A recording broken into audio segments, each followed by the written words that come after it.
is not working.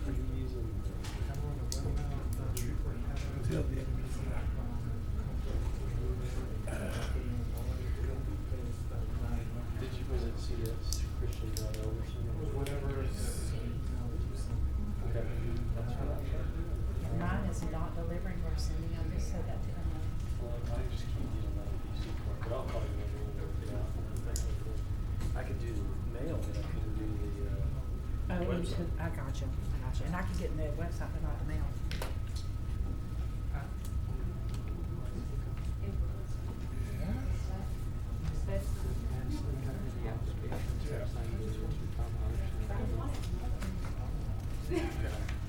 Sitting here trying to get it by the deadline, which I know is 13 days.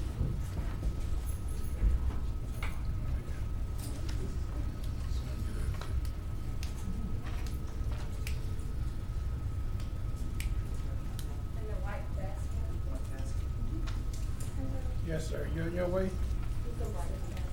Okay. You're struggling so forward. Okay. We got a quorum then, thank you. Councilwoman.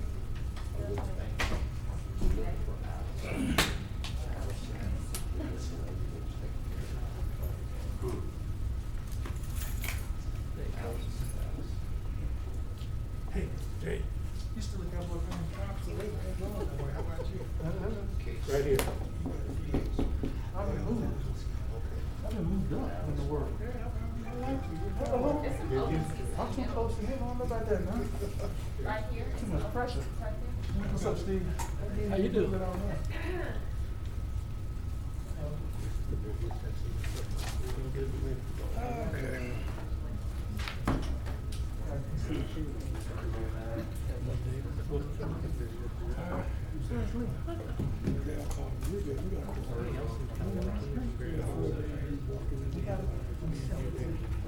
He said he'll be. This meeting of the Shreveport Caddo Metropolitan Planning Commission is called to order. We do have a quorum for this afternoon. We traditionally start off with a prayer and pledge to the flag. If you care to join us, please stand. Mr. Everson.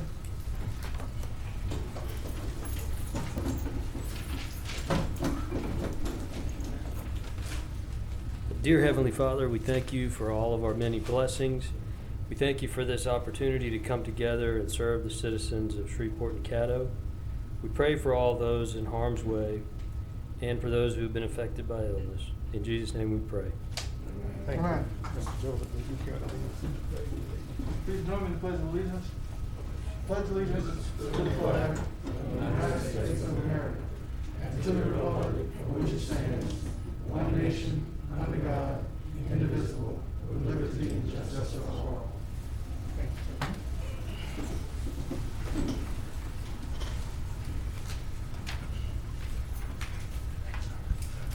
Welcome to the regularly scheduled public meeting of the Shreveport Caddo Parish Metropolitan Planning Commission. For public hearing agenda items, if you wish to make public comments on an application, we have MPC comment slips at the speaker's stand up front next to the podium. For future notification purposes, it is very important that you fill out a slip and drop it in the box when you come forward to speak. Please state your full name, your mailing address, your zip code before addressing the board. We will call each case on the agenda in order and hear each first from the MPC staff case manager, then the applicant, then those speaking in favor. 10 minutes are allocated to the principal spokesperson and 3 minutes for each additional speaker. We will then hear from those wishing to speak against an application. Again, 10 minutes are allocated to the principal spokesperson and 3 minutes for each additional speaker. One representative of the application can then speak in rebuttal if desired. After hearing comments on each case, the board will then immediately deliberate and vote on the case before moving on to the next case on our agenda. Please note that when the board is deliberating, members of the public are not permitted to make comments. Any member of the public may request a copy of the board's decision on a particular case by contacting our office at 318-673-6480 after 1 p.m. on tomorrow, or by accessing our website at shreveportcatompc.com. For consent agenda items and other agenda items not requiring a public hearing, public comments can be made upon request by filling out an MPC comment slip. If comments are requested for a specific agenda item, the chair will offer an opportunity for those comments prior to the commission taking action on the agenda item. All of the MPC board's zoning recommendations are submitted to either the city council or the parish commission for final decision, depending on the location of the property in question. Please note that it is your responsibility to contact the appropriate governing bodies about your procedures and their procedures as related to the matter you are concerned with.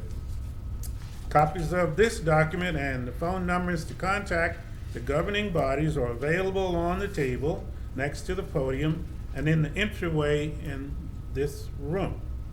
As a courtesy, please remember to turn off all cell phones while the MPC board is in session. The commission values your testimony and appreciates your compliance with these guidelines. All right, having said that, we'll get into our agenda. We will call for approval of minutes for September 2nd. So moved. Second. Motion by Mr. Carver, second by Mr. Joseph. All those in favor, please vote. Thank you very much, ladies and gentlemen. Those minutes are approved. We have one consent agenda item on the list today. Case number 20-6-SC, final plat, Forte and Tablada. And unless someone has any opposition or questions concerning that particular request, then we'll handle that normally through consent procedures. Hearing none, we'll entertain a motion. So moved. Motion by Mr. Joseph, second by Newbert. Ms. Newbert. All those in favor, please vote yes. Opposition, vote no.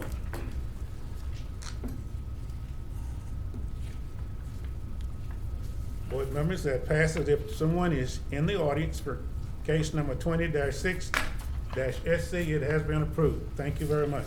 We'll move into scheduled public hearings. Case number 20-6-P, zoning request, Tahoe Tran. I believe one of our staff members will do a presentation relative to that. Thank you, sir. Good afternoon. My name is Jake Pallant. I'm the case manager for case 26P. This is a rezoning case. The applicant is Pull the Tran. microphone down. Sorry? You can hear it. Microphone. Pull your microphone down. You have to move up closer to the microphone. Okay.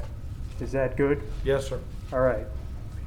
The applicant is Tran. The property owner is also Tran. This property is located at 266 East Flournoy Lucas Road. The applicant wants to rezone property from R17, which is single-family residential, to C1 for neighborhood commercial use. The property is 0.511 acres in size, and they want to rezone it to establish a beauty salon in the existing house located towards the front of the property. And there's another building in the rear yard of the property which the applicant intends on removing and replacing with a 70 by 70 foot building and placing light retail in that building. The property is surrounded to the east, west, and south by other R17 properties. There is some existing C1 further to the east along Flournoy Lucas Road. And across the street to the north is a large shopping center, zone C2 planned unit development. C2 stands for Corridor Commercial Zoning District. So the nearby cluster of C1 properties, those were approved for rezoning back in 2018.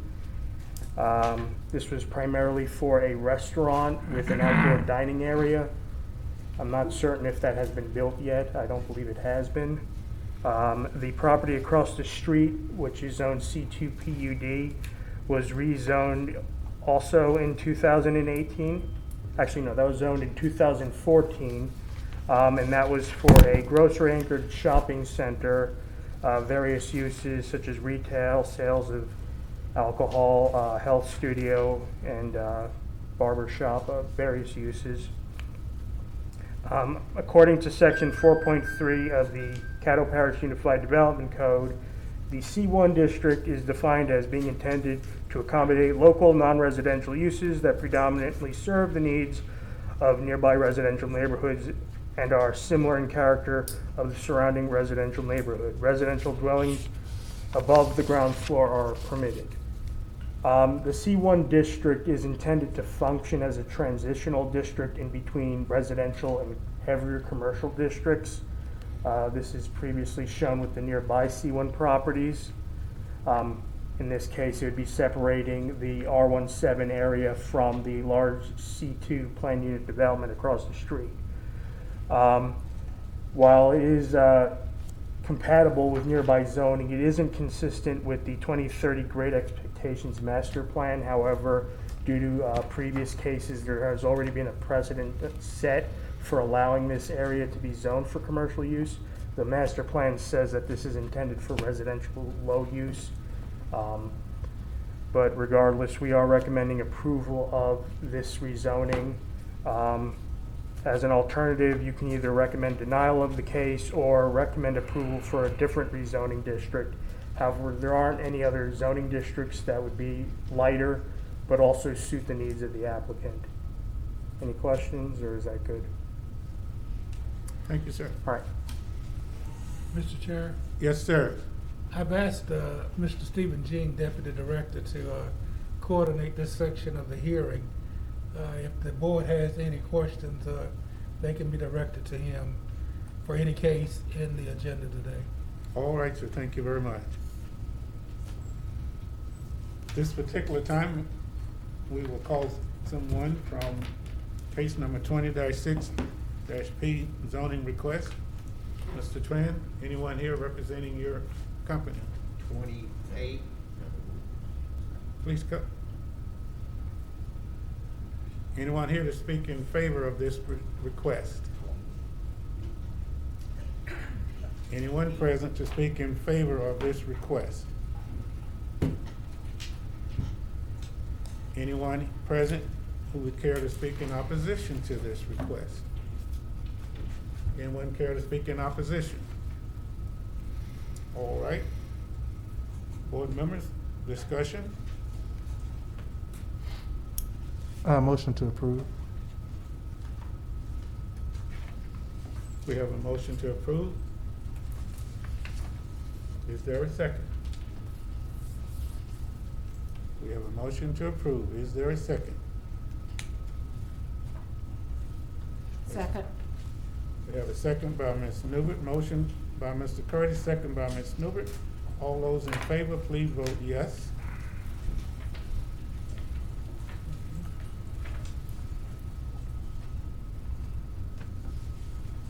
Motion carries. Thank you, board. We'll move to case number 20-10-P. Mr. Stephen?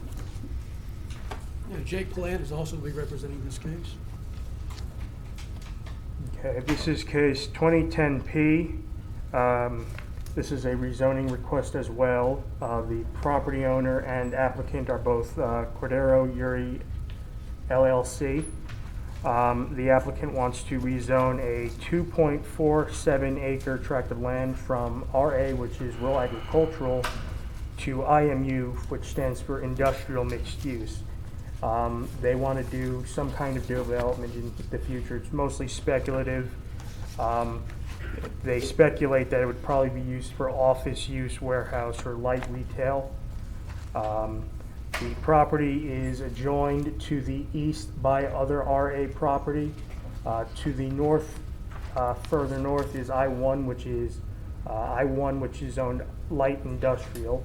To the west is C3, which stands for general commercial, and to the southwest across the right-of-way is RE, which stands for residential estate. There are various different land uses surrounding this property. To the east of the subject property is a fire station. To the north is an animal hospital and storage facility. To the west of the property is a gas station with a small strip center. And across the south side of East 490 Lucas Road is more storage. Previously, these other properties were rezoned, may have been rezoned prior to the Unified Development Code going into effect. There are cases from the 1980s, various different uses. Most of these were zoning for districts such as B3 and B2, which were the equivalent to C3 and C2 under Chapter 106 of the Code of Ordinances, which predates the Unified Development Code. Per Section 4.5 of the UDC, the IMU district is defined to provide a mix of light industrial uses, compatible commercial uses such as recreation, entertainment, and retail establishments, and higher density residential. So this use is this zoning district is versatile. It is pretty much in the midst of various different zoning districts, so it can be compatible in most settings. It is also consistent with the master plan illustrated in Chapter 12. According to the master plan, this property is in an area envisioned for light industrial / business park, which has a similar definition to the IMU district. The applicant has provided me with 4 different emails of support from his neighbors prior to this hearing. So the MPC board does have grounds to recommend approval of this case. Alternatively, they could recommend denial, or they can recommend another zoning district aside from what has been proposed. Mr. Chairman. Yes, sir. Mr. Clark? Yes, sir. Mr. Clark, on this one, they're going from the RA to an I, multi-use I. And not specifying what may go in there. Don't we typically, if it's like a C1, it's a dentist office or an accounting office, we may let that go in without being told what it is. But on something as typical as the heavy use as this, don't we require what the applicant has intended for the space? Hold on, Mr. Clark. And yeah, that's fine, Mr. Colbert. I'm gonna ask Stephen the answer to that, but the proposed use is outlined on your agenda, what they are proposing to place into this location.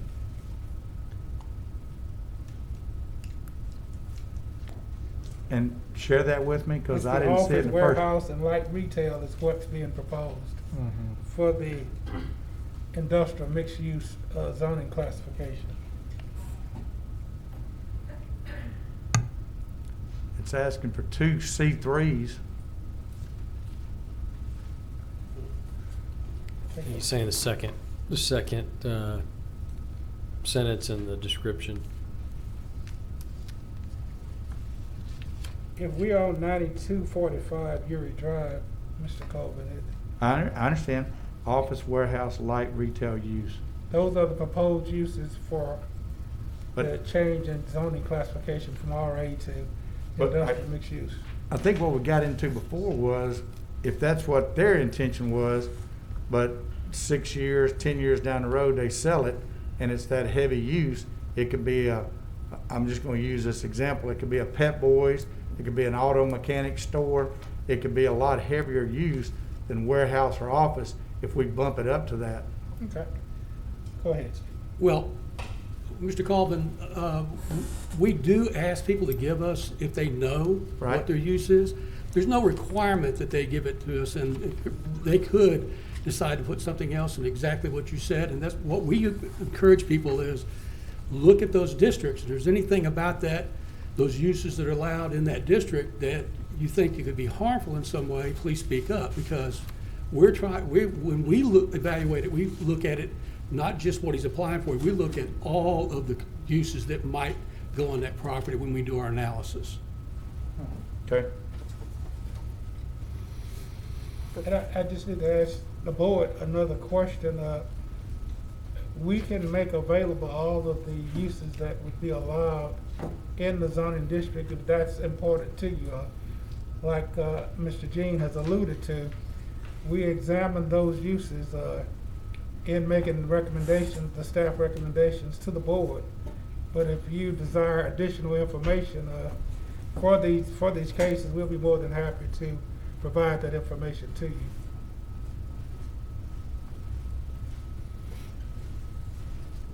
Mr. Carver, I'm good, thank you. you're good? All right. Do we have someone here from Cordero Erie Drive LLC, please? Come forward. Hello, how's everybody doing today? Okay. My name is Andrew Cordero, address 8805 Lawn Avenue, Shreveport, Louisiana, 71106. I'm the applicant. I recently purchased this property and I'm seeking the rezoning. I like the new, format of the MPC hearings. This is the first time I've been back since the planner kind of summarizes everything. I think that's a great idea. As far as the zoning classifications go, and I apologize, I'm having a little trouble breathing out of this thing. Am I required to keep this on? You can talk, take it off. Okay, that's a lot better. Take me a second to catch my breath. So I spent hours and hours looking at the use matrix, and I was not familiar with the IMU, industrial mixed use. I guess my first thought was this is not an industrial development, but the more I studied, C3, C4, I1, I came to find out that IMU is actually a hybrid of the two, and Mr. Clark and Gene, correct me if I'm wrong, the IMU does not allow any heavy industrial uses, but a handful of lighter industrial type uses. A C3 or C4 doesn't really work for me because it excludes some light industrial uses, and then the opposite's true. A light industrial doesn't really work for me either because it excludes some C3, C4 uses. Main one being contractor office, which is only allowed in a C4 zoning. Recently seeked a C4 rezoning of my office warehouse development at 9238 Linwood Avenue for that purpose. It was designed to be a contractor type setup. So, and I'm here to answer any questions you might have on it. Board members, any questions for Mr. Cordero? Hearing none, thank you, sir. Anyone else care to speak in favor of this request? Anyone else present care to speak in favor of this request? Thank you, sir. Anyone here care to speak in opposition to this request? Is there any opposition to this request? Hearing none, board members, what's your pleasure? Any discussion? Hearing none, I call for the vote. All those in favor, please vote yes. Opposition, no. You have a motion? Oh. Might need that. So moved. Yeah, I'll make a motion to approve. Second. We have a motion to approve by Mr. Elberson, second by Mr. Joseph. All those in favor, please vote yes. Opposition, Mr. Chairman, can I have a question first? please. We got a motion and a second. Mr. Clark. Please ask the questions to Mr. Jean. That's what he asked. Oh, Mr. Jean, I'm sorry, Mr. Jean. Yes, sir. How about, being it's abutted the fire station down there right off Flournoy Lucas, the staff doesn't see any issues with that? No, sir. Okay. Just wanted to be on record. Thank you. You're quite welcome. Any other comments? Please vote yes in favor, no if you care to.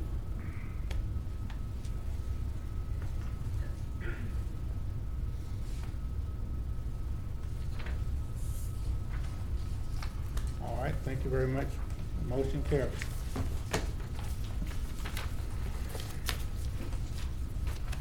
Mr. Jean, would you care to present the next case? Well, this is also presented by Jake Palant. Yeah, this is my last case. Okay, so this is case 24SP. This is a subdivision. The applicant is Lakeside RMA LLC. The property is owned by OK LLC. I've actually been in direct communication with the applicant's engineer, which is Coyle Engineering. The applicant wishes to subdivide a 20.8 acre plot of land into 49 lots of record. If you could go to sheet 3 of the subdivision plat. The properties will range in size from 12,000 square feet to approximately 42,122 square feet. That is not even the right plat. All right. Okay, so there are 2 existing roads that go through this subdivision. They will go through the subdivision and meet. The road names are Newburn Lane and Creston Lane. Sheet 3.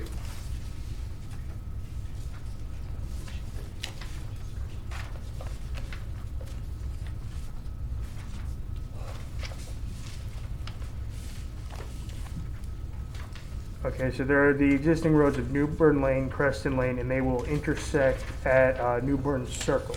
Okay, you got that? All right, here we go. So there's Newburn Lane and Creston Lane. These currently exist. They currently extend from units number 4 and 6 of Lakeside and Long Lake. This would be unit number 7 that they are currently subdividing. The property in question is zoned R112. If you could just quickly go to the zoning map. Yep. The property is zoned R112. It is adjoined by other R112 to the east, RE to the south, which is residential estate, RE to the west, along with OS, which is open space, and then RA to the north, which is rural agricultural. As previously noted, 2 prior units of the subdivision are located to the east of the property. There's a church and some residences to the north of the property, and most of the other land surrounding it is undeveloped. According to section 4.2 of the UDC, new lots of record platted in with R112 districts are required to be a minimum of 12,000 square feet and 80 feet in width. All of the proposed lots meet these minimum requirements. It is not part of a planned unit development, unlike some of the previous phases of Lakeside on Long Lake Estates. Thus, there is no ordinance relief that is inherent to this property. It is not located within a flood zone, according to the FEMA maps. According to Shreveport Engineering, there is water and sewer in close proximity to this subdivision unit. It's not currently within the city limits. The applicant has stated intention of getting the property annexed into city limits so that they can get water and sewer. As of now, the City of Shreveport Engineers signature line is located on the plat. So they will have to get it annexed before he signs it. Otherwise, they will have to have this reviewed and signed by the Caddo Parish Public Works Department. So right now we're recommending approval with that stipulation that it get annexed prior to being signed and recorded, or it be signed and recorded by the Public Works Director. As an alternative, you can approve the preliminary plat without the stipulations or with different stipulations, or you can deny the subdivision plat. All right, sir. Board members, any questions for Mr. Jean relative to this case prior to our guest coming? I would like to say, Mr. Chair, that I believe it was in, correct me if I'm wrong, was it 2006 or 2004 when the master plan for this development was submitted. to this- 2004. Yeah, 2004. So this is really not the first time that you've seen this. It's been to you before in the form of a master plan for the entire development. All right, sir. All right, thank you, Jake. Is there someone here who would care to speak in favor of this particular application? Anyone here from Lakeside RMA? Please come forward.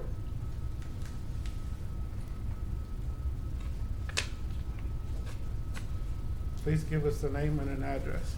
Mike and Holbrook with Coil Engineering, 3925 Benton Road in Bossier City, 71111. We're the engineer for the developer, and I'm just really here to answer any questions. This will be very similar to the adjacent units of Lakeside on Long Lake. All right, board members, do we have any questions for Coil Engineers? Any questions? All right, thank you, ma'am. Anyone else here care to speak in favor of this development request? Anyone else present care to speak in favor of this request? I have a question. All right, Is it, ma'am, just a second. We need her to come back up, please.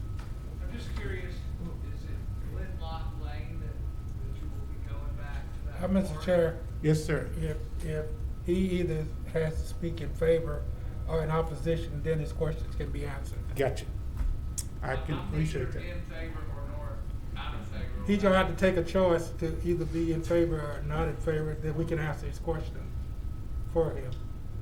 Wound up right there on that street. I was just curious to where the road was. Sir, if you care to make a comment, if you'll come up front, we'll need to either be voicing in favor or opposition to. I don't have any opposition or favor. I was just curious to how the road would go. If he comes up and make a statement, Mr. Chair, we can answer his question. I'm just curious to where the road will go. If it's on Glenlock Lane, how are they Excuse me, gonna have excuse me, sir. access to Give this us your property? name and address. John And if you'll Fertitta, address that 152. question to Mr. Stephen James when you get there. Yes, sir. John Fertitta, 152 Waters No, come Edge back to the Drive. mic. Come to the mic, please. Oh. John Fertitta, 152 Waters Edge Drive, Shreveport, Louisiana. Good to see you, Fertitta. Hey, Curtis. Just a quick question. Are they gonna, who can answer Mr. that? Jean, Stephen Jean. Hey, Mr. Jean. Yes, sir. How will they access that property? On Glenlock? Yeah, they're just going to continue that. Okay, through. that's all I had for them. Okay, thank you very much. I'm not in any opposition. I just was here to figure that out. Thank you. Thank you, sir. Is there anyone else present who care to speak in favor of this development? Anyone else present? Anyone present care to speak in opposition to this development request? Any opposition to this development request? Hearing none, we'll entertain a motion if there's no discussion, board members.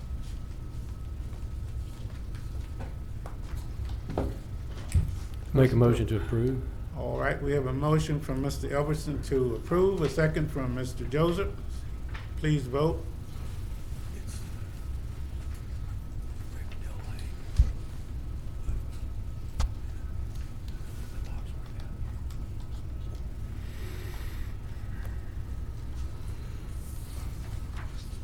That request has been approved. Thank you, ladies and gentlemen. Mr. Stephen, would you care to introduce? Yes, case the number next case is 20-108? C-2118-C, which is a special use permit and site plan. The applicant is the AC and Heat Doctor. The owner is Louisiana Liberty LLC, and the planner presenting is Alice Correa. Would you repeat that case number again, please, for me? 20-108-C. All right, thank you.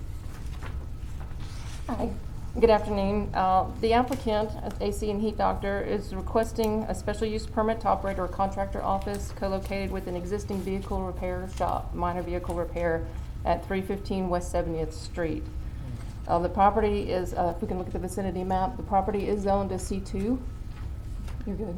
You're good. You can see to the left of it is adjacent to a gas station, C3. All along the corridor of West 70th Street is general commercial and neighborhood commercial and light commercial properties. There aren't any prior cases for this site. However, there are several relevant rezoning cases for all that you see along the West 70th Street corridor. There were a couple of denials in this area, but those were requests for rezonings for properties that are set well back into the residential neighborhoods behind the main corridor. So the applicant is proposing to lease 135 square feet of office space and utilize indoor storage space at this existing vehicle repair shop for an air conditioning and heating contractor office. There's not going to be any outdoor storage, it's neither required or proposed. There's no contractor vehicles that would need to be stored on the site. The existing principal use, as I stated, is a vehicle repair shop with some storage space in the back. The contractor office would be a secondary principal use or second principal use, which the UDC allows multiple principal uses at a site. However, because of the C3 zoning district, a contractor office requires a special use permit. So that's why they're coming before you today. So the special use permit evaluation is designed to ensure that there's the impact of the special use, impact of the special use is minimal, or it has little or no effect or adverse effects on nearby properties and it's compatible with the area. So as already noted, it is adjacent to a gas station with a convenience store. 70th Street is populated with other uses that are commonly found in a C3 zoning district. These include small vehicle dealerships, some small multi-tenant retail centers, fast food restaurants, another repair shop. So the addition of a contractor office that's going to be fully contained within an existing establishment will have no impact on the intensity or the character of this area. As well, we look at the future land use and whether the proposed use is compatible with that. So the Great Expectations future land use map shows this area remaining as it currently is, with the commercial establishments along the corridor and residential behind. You'll see further to the north there is some industrial area and the residential to the south. So the proposed use is consistent with both the existing uses and zoning as well as the future land use for this area. Also, as part of the special use permit, we do a site plan evaluation. Do you have that site plan? Yes, that's it. So I know it's a little difficult to see, but the site plan that was submitted shows the existing conditions of the site. There's no expansions or modifications proposed or necessary for the proposed use. The applicant will be striping the parking area to make sure that it complies with the with the UDC regulations to accommodate both the existing use as well as the additional use of the contractor office. There are no other requirements for this type of establishment. I do want to point out that even though residential buffering is not required because the adjacent properties behind it are separated by an alley, there is, as you can see at the bottom of this diagram, there is a large expanse that's 45 feet deep of just grass, and that serves as a built-in buffer between the commercial activity which will be taking place at the front of the property and these residents that are behind the building as well as behind this 45 foot deep grass area. The UDC does allow to provide an opportunity for you guys to place additional conditions on the use approval in order to mitigate any potential impacts. But based on the surrounding area and what's compatible and the setup of the site itself, the staff doesn't see any need to impose any additional stipulations. So based on this information, the staff concludes that the approval of the special use permit for this contractor office is warranted. It's based on the incorporation of the proposed use into an existing facility is compatible with and has no impact on the surrounding area. Alternatively, you as the board can either approve the special use permit with some additional conditions, or you can deny the special use permit. So that is all I have for the presentation. I do want to note that the applicant was not able to attend today. He did not provide a statement, but he did say that the information provided in the staff report was suitable. He didn't have any additional information to add beyond that. All right, board members, if you have any questions for Mr. Jean relative to this application? Hearing none, and Mr. Ellis stated that the applicant is not present today. Is there anyone present who would care to speak in favor of this application? Anyone present care to speak in favor of this application? Is there anyone present who care to speak in opposition to this application? Anyone present care to speak in opposition to this application? Seeing none, board members, any discussion? Hearing no discussion, we'll entertain a motion. So moved. Motion to approve. Second. Motion by Mr. Joseph, second by Mr. Carvin to approve. Members, please vote.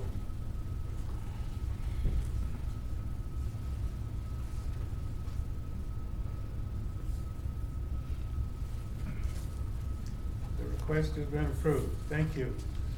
Mr. Jean, would you care to introduce the next case? Yes, the next case is case number 20-8-P, which is a zoning request. The applicant is Robbie Mayberry and is also the owner, and it will be presented by Alice Correa.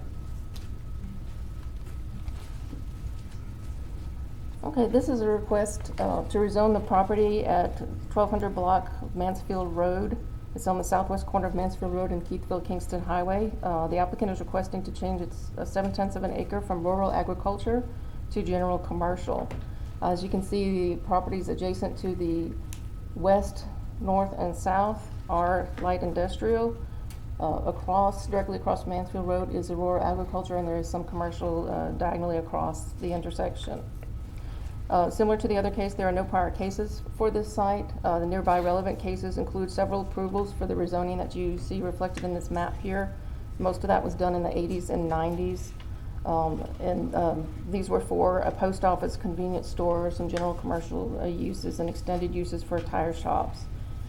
The requested rezoning is for unspecified general commercial use. The applicant just wanted to become better aligned with the area around this intersection. As you can see, it is predominantly zoned as light industrial. There is some general commercial, and a little further up north of Mansfield Road is some corridor commercial properties. This property shown on the map and the one directly across it are the only two rural agricultural properties at this intersection. The other property across the Mansfield Road from them is actually a church. So even though it's zoned rural agricultural, it is not a residential use. It is being used commercially. If you go further south, down Kingville-Kingston Road, those I-2 properties, excuse me, the I-1 properties and the RA property, they all are mostly currently vacant and undeveloped land. However, there are a couple of C3 type uses for contractor office and repair shops as you go down Mansfield Road in this direction. So the request to rezone to general commercial is consistent with the existing uses and the existing zoning in the area. If you look at the Great Expectations Master Plan for the future land use for this area, it also shows this as a neighborhood commercial corridor along Mansfield Road and along Keithville-Kingston Highway. So the request to rezone to general commercial aligns with the future land use as well as the existing and current uses. So based on that information, the staff recommends approval for this request. Alternatively, you can deny the requested rezoning, or you can approve a rezoning to a lighter commercial use than what is requested. Do you have any questions? All right, Ms. Correa, any questions for Mr. Jean relative to this case? I do. How did we land on a C3 for this? I believe that was actually what was requested from the applicant. They requested the C3, so we analyzed it based off of their request and see if that request is reasonable or not. Is there something else in zoning that would fit this as well without going all the way to C3? Well, you could, but when you've got all of this property around it that is primarily industrial, it's actually, they could ask for a I-1 and it'd still be compatible with the area. So we just think it's appropriate. Could you go to a lower one? Yes, I don't know what basis it would be necessary with the surrounding zoning being what it is. I'm trying to figure out what is available in C3 that can't be accomplished with a C1 or C2. That's my question. Well, there's quite a number of those, and I don't have a matrix to be able to show you that, but primarily what you're going to be getting In those lower districts, especially the C1, is mostly just neighborhood compatible office type uses, very small retail. And then when you get into C2, you begin to pick up really quite a number of special uses that you could go to that would be by right in some cases in the C3. So we don't have an analysis of all that. We just show you each one. But just from a general perspective, this is extremely compatible with the land use pattern that's there now. And historically, this is under UDC normal to approve a C3 on. When the this adjacent situation. compatible, the zoning is compatible, yes, ma'am. And when the, master plan, we also look at that as well. We look at the emerging trends in the area, what's kind of happening, and all of this seems to be consistent. I have a question. Does C3 allowed for liquor stores? Not by right. No, it does not by right. C4 does by right, but not C3. They would What have was to the get a question? special I- use permit. The liquor store. Okay, thank you. But C3 by right is wine and beer, correct? And the same is true, and you can do retail in C2 and C3 for wine and beer. I believe it's not allowed in C1. And then if you want to go to liquor, you're going to have to go to either rezone to C4 or obtain a special use permit in C3. Ms. Newell? That cover it? Any more questions? All right, any more questions from other board members for Mr. Stevens? All right, hearing none, we'll invite Mr. Robert Mayberry to the mic if you're present. Start with your name and address, please, sir. My name's Robbie Mayberry. I live at 5910 Keithville Spring Ridge Road. And for your question, C3 was, we wanted like retail sales and equipment rental, light equipment like a chainsaw or a generator or something like that. That's why we was going with C3. And I know that there's some kind of rule about the 7/10 of acre, and it needs to be a full acre, and I needed to ask for like a zoning variance, I think is what they say it is. I'm not sure what the requirements are or how to even go about doing it, so that's why I'm here today. If that is a question, we'll invite Mr. Jean to comment relative to that one if he's capable of doing it. at this I time. don't believe you would have had to do that if it was state RA. Well, the state says I'm good to go, but I went to the health board to get my $100 permit for the septic system. They said I had to have a full acre, and then I threw this on the back burner. I bought this 7 years ago, and I just kind of threw it in the closet, walked away from it. Here I am again today, 7 years later. Yeah, those requirements are not a part of our code. Right. They're part of the state sanitary code. And, we could talk about that in more detail to try to assist you, but it's not anything that's in front of this board today. All right. Nor would it be anything that the zoning board of appeals I could think they assist told me you I with. had to go and get an engineer to come in and draw a plan for septic system, I think, and submit that to them, and then they'll maybe give me my permits. Yes, sir. And we'd be glad to, if you want to hang around for the meeting, we'd be glad to talk to you in more detail about that. Okay, But there's thank you. nothing that either this board or the zoning board of appeals can assist you with. It goes through the health board? Yes, sir. Okay. How do I go about it? Just go back to their office over on Crestwell? Yes, sir. Okay. Yes, sir. All right, Mr. Mayberry, before you leave the mic, okay. What's that? Any questions from board members for Mr. Mayberry relative to this request? All right, sure, thank you. Anyone else present who care to speak in favor of this request? Mr. Roca had a question, I think. Mr. Roca? Yeah, I'm sorry. So did I hear the gentleman saying that he is going to request a liquor? He's going to go after a liquor license? No. Okay.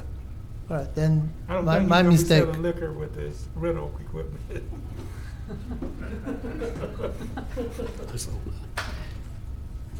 All right. Is there anyone present who care to speak in opposition to this request? Anyone present to speak in opposition to this request? All right. Hearing none, we'll entertain a motion, board members.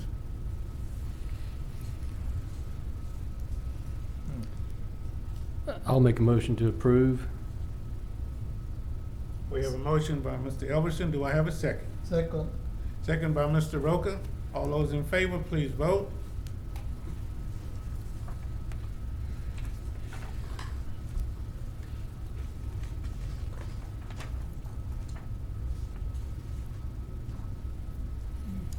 All right, ladies and gentlemen, let's see what we've got. We've got 1, 2, 3, 4 in favor. The motion passes. Thank you very much. Mr.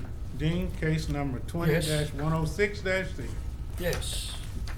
Case number 20-106-C, which is Kainsey LLC, and Union Investment LLC is the owner. And this case will be presented by Ben Moeller. Good afternoon, everyone. My name's Ben Moeller. I'm a planner here with Metropolitan Planning Commission. This is case 20-106-C. The applicant is Kainsey LLC. The owner is Union Investments LLC. May I just interrupt just a second? Mr. Clark does have a statement about this case. Absolutely. I just wanted to make a brief statement, Mr. Chair, because there Yes, sir. gets to be confusion when sometimes the proposed use is listed in the application for the rezoning. This case is a restoration zoning case where previously, prior to the adoption of the Unified Development Code, this property was zoned B3. It looks like a spot zoning, but it was zoned B3 as it was done by recommendation from the MPC board prior to this board and adopted by the Shreveport City Council prior to the existing city council. So as in many cases that have come before you, the property owner has come back, as other property owners have, and requested that the zoning that was in place prior to the Unified Development Code be restored. And you have consistently granted those restorations. The thing that is unique about this restoration is that as it stands now, the convenience store with beer and wine sales would not be allowed, but with the C3, it would be allowed by right. And I'll turn back to Mr. Jean and Ben. And I just want to point out one thing on this, on our agenda, and it was also shown on the staff report. It said that the use was retail sales of liquor. However, the application actually said for a convenience store with low-content beer and wine.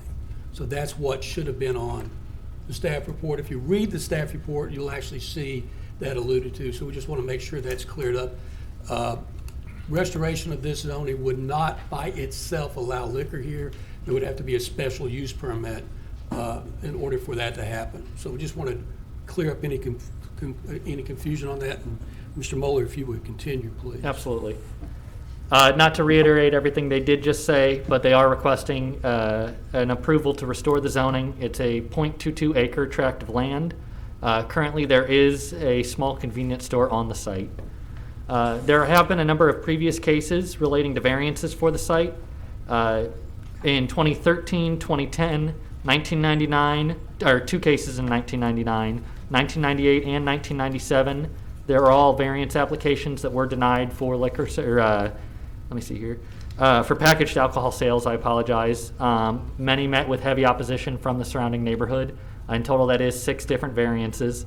As well as there was case C725, which was a 1971 rezoning case, which was alluded to by Mr. Clark, regarding an approval for the use of a laundromat on the site. And that was when it did gain the B3 status, which currently we do use C3 rather than the old B3 code or zoning. Nearby relevant cases include C1904, which saw the denial of a rezoning for an R2 to a B1. C1080 granted approval for an R2 to a B1 for an office building.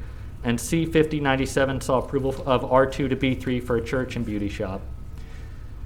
The applicant has stated that the intention of their zoning request is to be permitted to sell beer and wine by right, as well as to restore their original zoning. While the current zoning of the site fits in with the adjacent property and zoning of the area, an increase in the zoning from C1 to C3 could result in a large number of incompatible uses being allowed in the area, should the current business decide to change someday.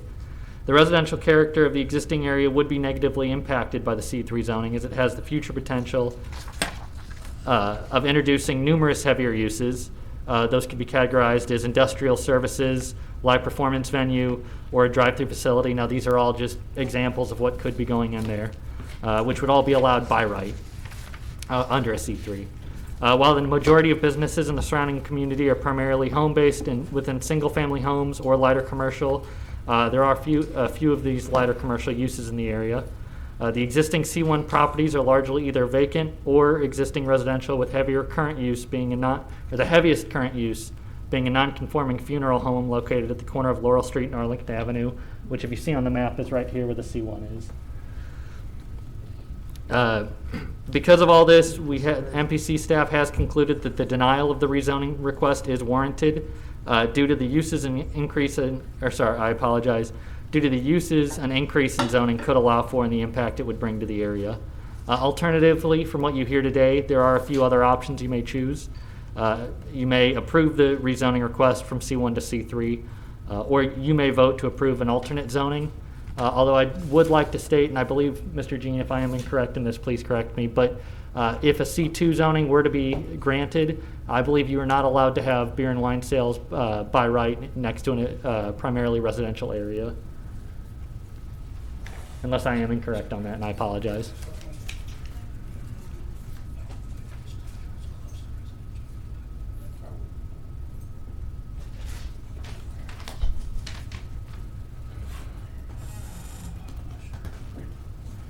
Go ahead. Okay.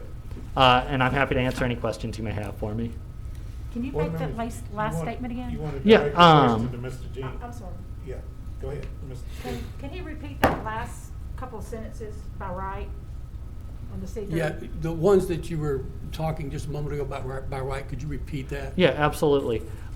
So as was mentioned earlier, with the C3 zoning, they would be allowed beer and wine sales by right. I know earlier in a previous case it had been mentioned that C2 also does allow that, but I believe there is a rule that when C2 does abut directly to residential, that is not allowed. And if you look to the north there is R3, which is residential. So when I was going over the alternative kind of options you guys are allowed to choose, if you were to go for a lighter zoning, that C2 zoning, it would not allow that beer and wine sales that they are hopefully requesting with the rezoning. Did that answer your question? Ms. Newman? I'm good. Okay. Thank you. All right, any more questions for Mr. Jean relative to this application? Where is the other retail store that you mentioned? If you look primarily, a lot of the current C1 is vacant. The only other use that I did mention was a non-conforming. If you look at the very right of the map here, that right there is a non-conforming funeral home. Funeral homes are only permitted, I believe, beginning at a C3. And so it was just grandfathered in with the adoption of the 2017 zoning code. So there's not like any convenience stores or anything like that? There is around the corner here an existing grocer and barbecue store, I believe. Okay. I see it Yeah.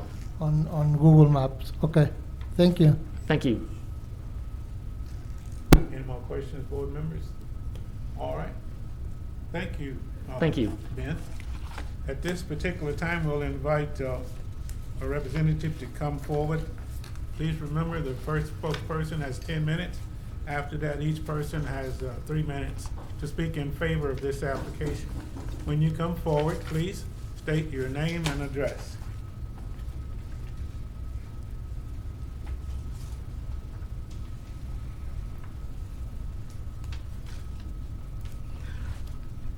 Good afternoon, everybody. Good afternoon.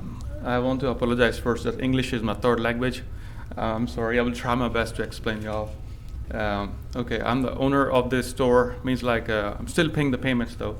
And it's a small convenience store on, my name is Ranjit Singh Kansare, I apologize again.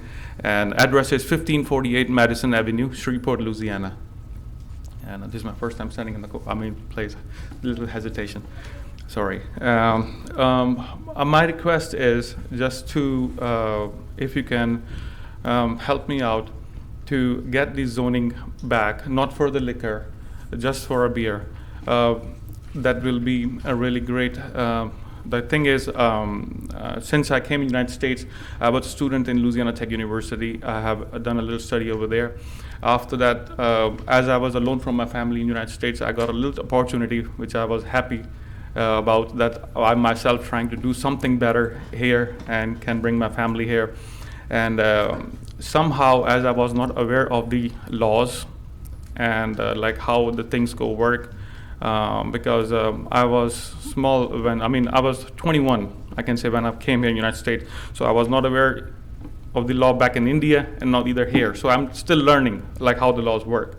So when I got the opportunity of this property, I was quite excited, because when I was a student in Louisiana Tech University, I used to work as a part-time worker at the store, and the store was okay. I can't say it was a good, so I was quite familiar with the neighborhood. Everybody's good over there, nice, and with good behavior. And so once I get an opportunity to got this property, and I stepped up, and again, as I was not aware of the property situation and the everything related to the real estate, I just like bought it. And bought it means like on the payments. I applied for a loan and everything. Later on, I find out that there are a lot of restrictions by the neighborhood on this property, to be very honest, and that few people in the neighborhood not want here to sell liquor. So even though if I was in place, in place of them, I go against it. But as I say, like I was a student in Louisiana Tech, what I learned one thing over there is that in Ruston, they don't allow to sell liquor because of the university, but they don't have a problem with the beer. So because I think the university understand that beer is okay. Because it have a small percentage of alcohol in it, like lesser than 6% or 6%, I guess. So that's why I thought that I might fight for it, and at least try to convince all the neighborhood that please, help me out. And I spend so much everything in there that I'm at the edge of getting bankrupt. And not me. There's one of my employee who worked with me, Ms. Tasha. I'm not sure that I have to say this here or no, but I haven't paid her since the last 4 months. Not because that I don't have money or something like that, but because all the money went in the store, tobacco and all the other grocery and all the equipments, what I bought. But just on a hope that because as I say, I bought this property in 2016, and in 17 by the Shreveport law, somehow the evaluation happened and they took the zoning away. And I did a mistake that I didn't open the store early. So I was just have a hope that yes, I can apply for it and I get the beer and at least try to convince the customer. Now the only problem is a few of the customer I agreed on it because they don't want to walk all the way down here and there, and because I mostly have walking customers, and few of them are against it, what I completely understand. But again, I'm not applying for a liquor. I'm applying for a beer, and I don't want to get bankrupt. And I have saved my money from last 13 years while studying and while doing everything, and my all money is gone in there. I also want to say those who are against it that don't just think of me. I'm thinking of the peace of the society too. But as I say, like liquor can cause here and there some troubles, but beer I guess is okay. And I just leave the decision on you guys and how you take on it. But I just want a little support that if you can allow me just for a beer, at least I can stand up back again. That's all. All right, sir. Before you leave the mic, board members, do you have any questions for this applicant? Do you have any questions for this applicant? Is the store open now?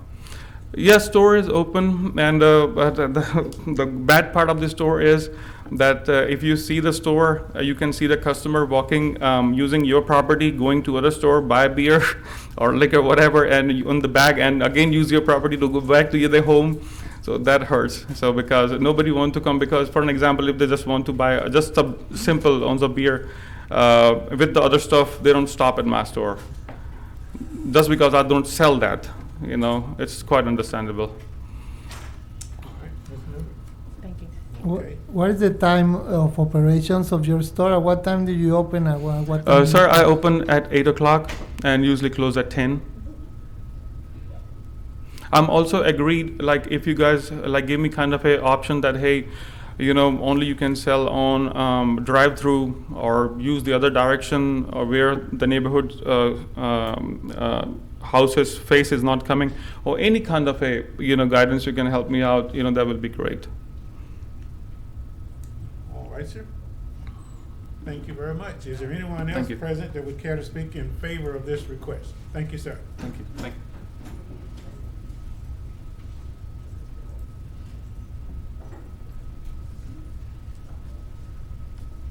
My name is Ryan Polk. I am the accountant and firm that helps them with their licenses for the convenience store that's currently located there. As far as speaking towards it, we're trying to help them to be on the same playing field because there are other convenience stores that are in the same general area. And as you heard him mention, all these C1 places that are closed. These are closed businesses. And this is a struggling business, and adding something that it's already available to a block from here would not harm the neighborhood per se. Because again, we're not asking for liquor, we're asking for beer. And I'm not doing this on the merits of whether it's right or wrong to drink beer, because I don't drink. It's not something I do. But as far as the business and me not wanting to see businesses close in Shreveport, that's where I come from on this, because is this store going to sit there and sell $100,000 in beer to the neighborhood? No. You're talking about helping somebody out that's maybe help them $500, $1,000 of sales a month. So that's where we're talking about. We're not talking about, this isn't going to be an all beer store with nothing but beer all the way down the aisles, but they do want the ability to, because they don't make a lot of money on beer. I'm the accountant for these types of stores. They don't make a lot of money on beer. They make money on the convenience items. But part of getting people into your store to be able to buy the convenience items where you can actually make some money is having that available. So, Can unless I you ask have you a any question questions. before you leave? Go ahead. Do I hear you to be saying that the only way they can make business is if they start selling alcohol? No. What? Say that again? As I heard you, you indicated that they're selling and then they're making a living as it stands. But the only way to continue to stand this business up is for us to allow them to sell additional alcoholic beverages. Is that what he's saying? Based on what he said earlier, he's having trouble paying his employees. So this is a store that could be very close to going under. And the ability to sell additional alcoholic beverages is all that stands between them going under? I believe it could help. Okay, thank you. Granted, we would love to, if there was a lower certification we could be at, if we could be C2. Yes, sir. We'd be happy to be C2, but because of the residential stuff, we can't be C2. Thank you very much. All right. Before you take your seat, Yes. please give us your mailing address, please, sir. Oh, sorry, 1623 West Kirby Place, Shreveport, Louisiana, 71103. All right. Any more questions for Mr. Hope? All right, so thank you. Thank Anyone you. else present who care to speak in favor of this application?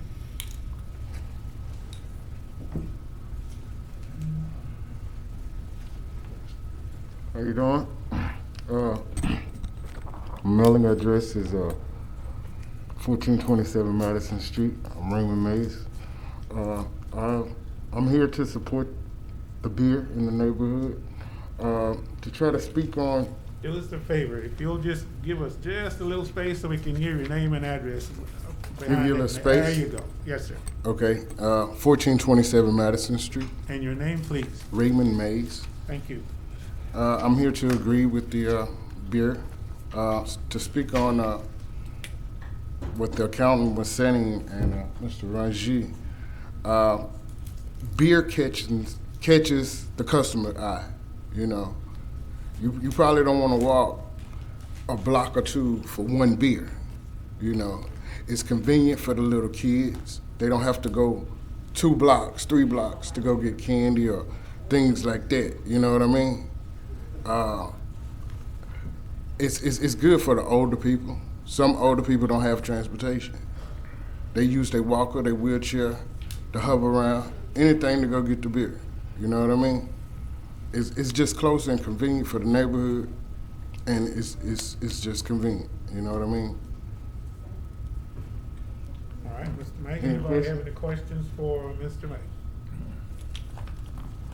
All right, so thank you very much. Anyone else present who care to speak in favor of this request, please come forward.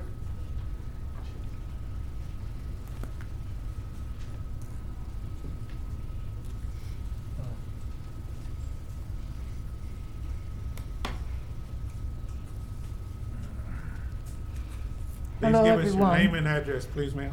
My name is Carol Moore. I live at 1525 Sycamore Street, Shreveport, Louisiana, 71103. Sirs, I'm new to the neighborhood, but when I first moved over there, that store was not here. The other stores I don't like going to. When they moved in, they have tried to keep the property up. It's more convenient for us. I came in usually using a walker. I could not make it up to a store, but I can make it to this one. So can many other ones that live in the apartment building that I live in.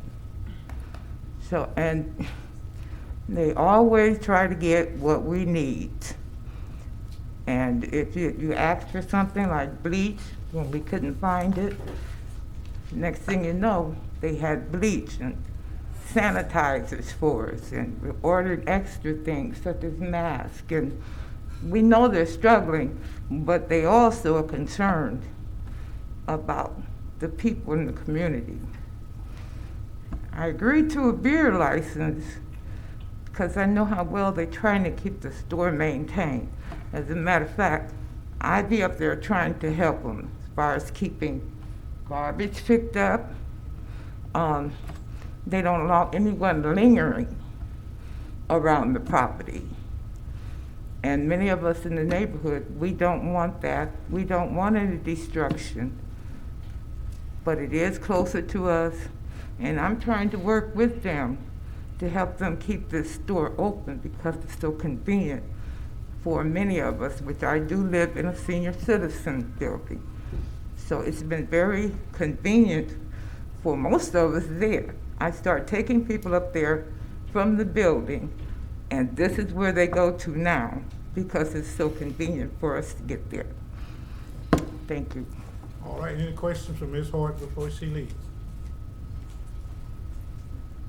All right, thank you, ma'am. Anyone else care to speak in favor of this request? Anyone care to speak in favor of this request?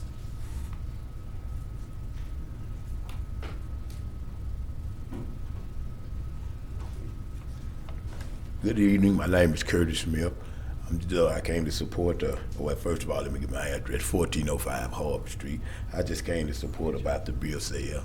I just feel like it'd be more convenient and more closer, like you say, and that's all I really just have to say. All right, Mr. Smith, thank you very much. Any questions for Mr. Smith? Thank you, sir. Is there anyone else care to speak in favor of this request?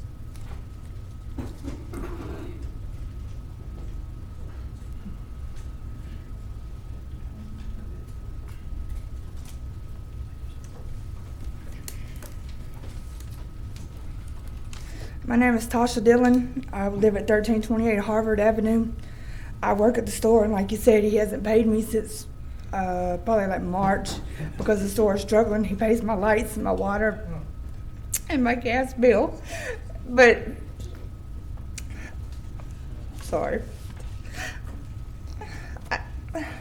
I'm not a drinker, and I have kids, and I understand that the people around them don't want the kids and the people that come there to be drunk and driving and stuff, but I'm not going to allow that. If I've worked in a convenience store, I worked in a liquor store most of my life, and I know how to tell if somebody's been drinking too much, and I won't allow the sales of liquor to, or actually beer, to people that are too intoxicated. And like he said, most of the people that come to the store, they walk to the store.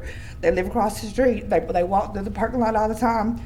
They go to the store that's around the corner. Some of the people are disabled. They do drive arounds. We have the ramp for the people that are disabled to come in there. But, like I said, most of the people that come to the store, they walk to the store. They live across the street. They go to the store that's around the corner. Some of the people are disabled. They do drive arounds. We have the ramp for the people that are disabled to come in there. But, like I said, most of the people that come to the store, they walk to the store. They go to the store that's around the corner. Some of the people are disabled. They drive arounds. We have the ramp for the people that are disabled to come in there. I just think it's more convenient and safer for the people that do walk over the bridge. That's probably maybe about a block or two around the corner. They're going to go over there to get the beer and stuff like that anyway, so it'd be safer for them. There's an old man that's on a cane that he goes over the bridge. He said he's scared to walk over the bridge because he's scared he might get hit sometimes. So I just feel sorry for the people that they can't go and stuff that they need to do. But I mean, I have 6 kids. I understand that there's a lady here that has kids that come in the store all the time. She don't want the beer there, but at the same time, I need to pay my bills. I'm getting behind on my bills because we're not making no money. I moved here from Ruston just to help him out, to run the store for him, and it's not doing what we expect. So that's all I really have to say. Any questions for Ms. Dillon? Ms. Dillon, thank you very much. Thank you. Is there anyone else present who'd care to speak in favor of this request? Anyone else present who'd care to speak in favor?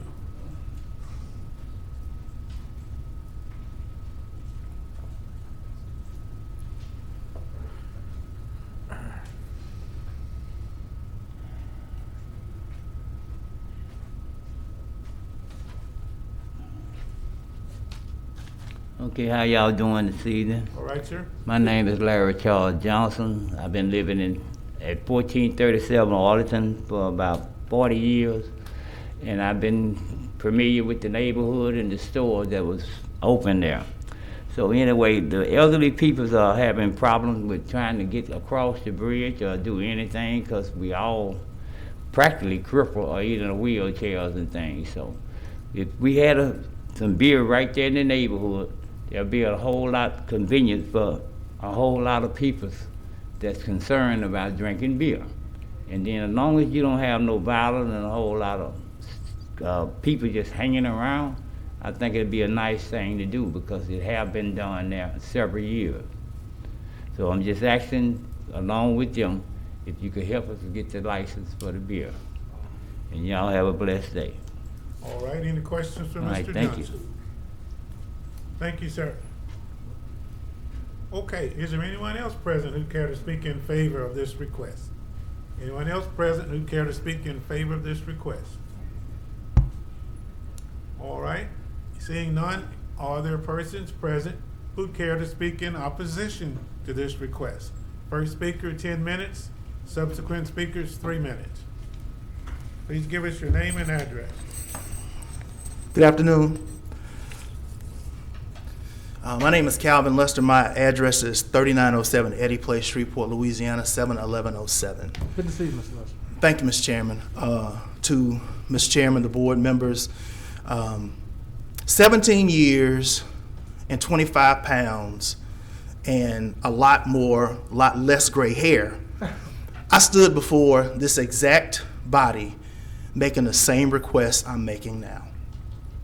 In 2003, there was an attempt to rezone this particular place for beer, alcohol, and wine. I had been elected for less than 60 days, and the folks in the neighborhood were adamant and they were vociferous and they were quite clear. They did not want on-premise sales of alcohol at this location. During the time I was fortunate enough to serve on the city council, we had a number of issues with on-premise sales of alcohol, particularly in Allendale. And I'm not shooting any stones at anyone, but if you look at Allendale and Lakeside, and sometimes Queensboro, you will see a hodgepodge of non-conforming uses as it relates to alcohol that are not present in any other part of our city. Period, end of sentence. Over a period of years, slowly but surely, block by block, brick by brick, corner by corner, the citizens of this neighborhood said, we don't want this anymore. We want the same convenience that people on Uri Drive have, where they don't have 4 or 5 liquor stores on every corner. This issue about beer, we drink, I drink, that's not illegal. But the question that you have to ask yourself is, what's the tipping point? Is it the 5th liquor store? Is it the 6th liquor store? Is it the 7th? Is it the 8th? Several people have come up here and alluded to the fact, and if you do the Google Maps, you will see there are at least 5 businesses that sell alcohol in very close proximity to this. Okay? So we're not talking about a situation where this is going to be the first one. There's a reason why this store was closed. I can only speak for the 8 years that I was on the council, because the community was quite clear as this is not something that they want. As a businessman, you have to make choices. You go into business to make money, and you have to look at supply and demand and what's going to work. Why would you assume that your business is going to be successful when you're the 5th of anything? Why not be the first? Why not be the first store in Allendale that sells fresh produce? Because there is no produce being sold in Allendale. What about being the first store in Allendale that does eggs? Nobody does that. But they choose to use the lowest common denominator time after time, and they give you the same tired excuse, I need it. Like I said, I would appreciate a no vote. The community has been consistent. I have not been before this body in almost this long, but this was one of those things that compelled me to come to give you guys some context, to at least let you know that the community, the folks that live over here, have fought very hard to close some of those businesses. Why would you have a business that's bringing the neighborhood down? We don't celebrate closing businesses, but we don't celebrate having operations that are taking the neighborhood down. I would like to thank the MPC for their recommendation, the staff for recommending that this not be done, and I would ask for your support. Thank you. All right, so Mr. Lester, before you leave, any questions for Mr. Lester from board members? All right, sir, thank you very much. Thank you, Mr. Chairman. Is there anyone else present who care to speak in opposition to this request? Good afternoon, MPC members, Mr. Chairman, MPC staff. My name is Stephen Jackson, Caddo Parish Commissioner for District 3. Mailing address 505 Travis Street, Suite 110. Home address 741 Neal, 71107 Shreveport, Louisiana. I'm here today to speak in opposition to this particular zoning change. I could articulate, and Mr. Lester has articulated very well. When I campaigned, I walked up and down Madison Street. Bobby Joe Cooper, Deborah Duty Singster, Jerry Kamara, Miss Hudson. Every single one of them said, you got my support, but we don't want liquor. We don't want beer in our neighborhood. And they made it known, and they pointed to that store that was then closed. So I don't know how we get to this point of they had it and then they lost it. We need to make that clear. The store had been closed, and it was closed for a reason, because a lot of loitering took place. A lot of crime took place. Check the calls for service laws. The people who live in that community that are not new to the community, they know the area. And they eventually saw crime start going down. They eventually start feeling more secure in their neighborhood. I drive that area every day. I'm the one who put the map together. Right here. This is the liquor store, and I heard the resident, the lady come up and say she lives at Sycamore. She lives at Sycamore. She passes two places to get beer. So how is it convenient if she can pass up 2 places? She inconvenienced herself. I get my barbecue when I come to the MPC Master Plan Committee, when I'm sitting there chewing on barbecue from Lakeside Grocery Store, right here. Alonzo, clean, doesn't allow any loitering. He closes at a convenient time, 7 o'clock, 8 o'clock. That could be the inconvenience, because they're trying to find beer and liquor at 10, 11, 12 o'clock at night. Absolutely, that's an inconvenience, but it's one of the good inconveniences that we have. We have to get out of the business of stop falling for this trap. The only way I can be successful is to have packaged alcohol or to have packaged beer. I want to talk about a young lady named Sheikah Sims. She now owns Neff's Coffee Corner, and if you go by there at the corner of Milam and Hart, Milam and Elder, owns a coffee shop. Young millennial investing in Allendale Lakeside. She doesn't have beer and liquor, and she's not going to come down here to buy beer and ask you to sell beer and liquor. But she has a successful business model. What about CNC Cafe? They're not selling beer and liquor. What about Headquarters Barbershop? They're successful. They've been there for 20, 30 years. So how is it that the only thing some people can find to be successful, and I'm wrapping up, only thing that some people can find to be successful is beer and liquor and other things in our neighborhoods? I ask you to accept the recommendation of your capable and competent staff, and let's abide by our master plan and reject the zoning change. Thank you. Good to see you, Mr. Jackson, before you leave, any questions for Mr. Jackson? Thank you very much. Thank you.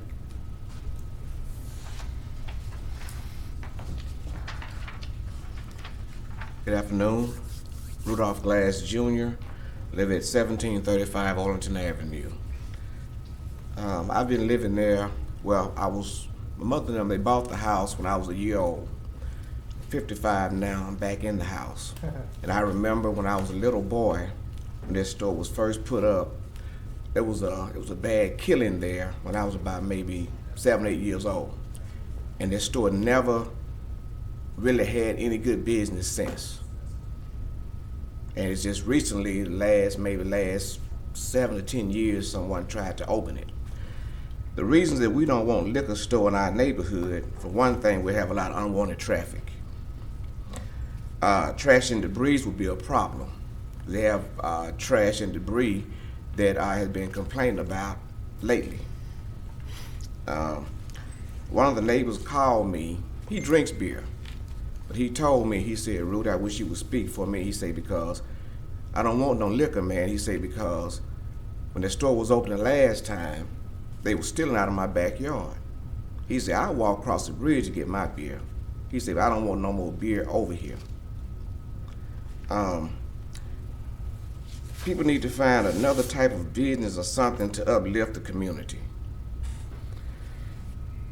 Seems as if the only other things that the black community is offered is liquor stores, payday loans, pawn shops, and stores that sell knockoff clothing and tennis shoes. For those who don't know what knockoff is, it's another word for counterfeit.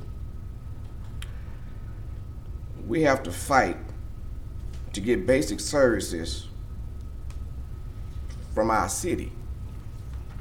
They got up and they talked about walking to the store. Well, I've been fighting to get the sidewalks fixed to be able to walk or for a wheelchair to roll on it. Sometimes when they're coming down the street, they have to get in the street to get to where they're going instead of being on the sidewalk. To bring a liquor store to our community, to rate the neighborhood people of their monthly checks, and then go back to their neighborhoods where there are no liquor stores, payday loans, or knockoff stores and pawn shops on the corners. So I say, put these businesses in your neighborhood. Thank you. All right, Mr. Glass, any questions for Mr. Glass? Thank you, sir. Anyone else care to speak in opposition to this request? I would. My name is Patricia Ann Thomas Franklin. I live at 1541 Madison Avenue. My zip is 71103. I have 3 things that I observed. The trash. I live on the corner in front of the store almost. There's a building here that's empty. We can't even get people to cut the grass all the way to the corner. There's trash that comes out of the bin, the trash bin where the store is. It has a container with a lid on it. The trash blows on the street in front of my house. The other thing that I complain about, they urinate on the side of the building and around the building. There's extra cars speeding down the street. No, I do not want beer or anything else sold in that store. Thank you. Ms. Franklin, thank you. Any questions for Ms. Franklin? All right, hearing none, is there anyone else who care to speak in opposition? Please come forward and give us your name and address.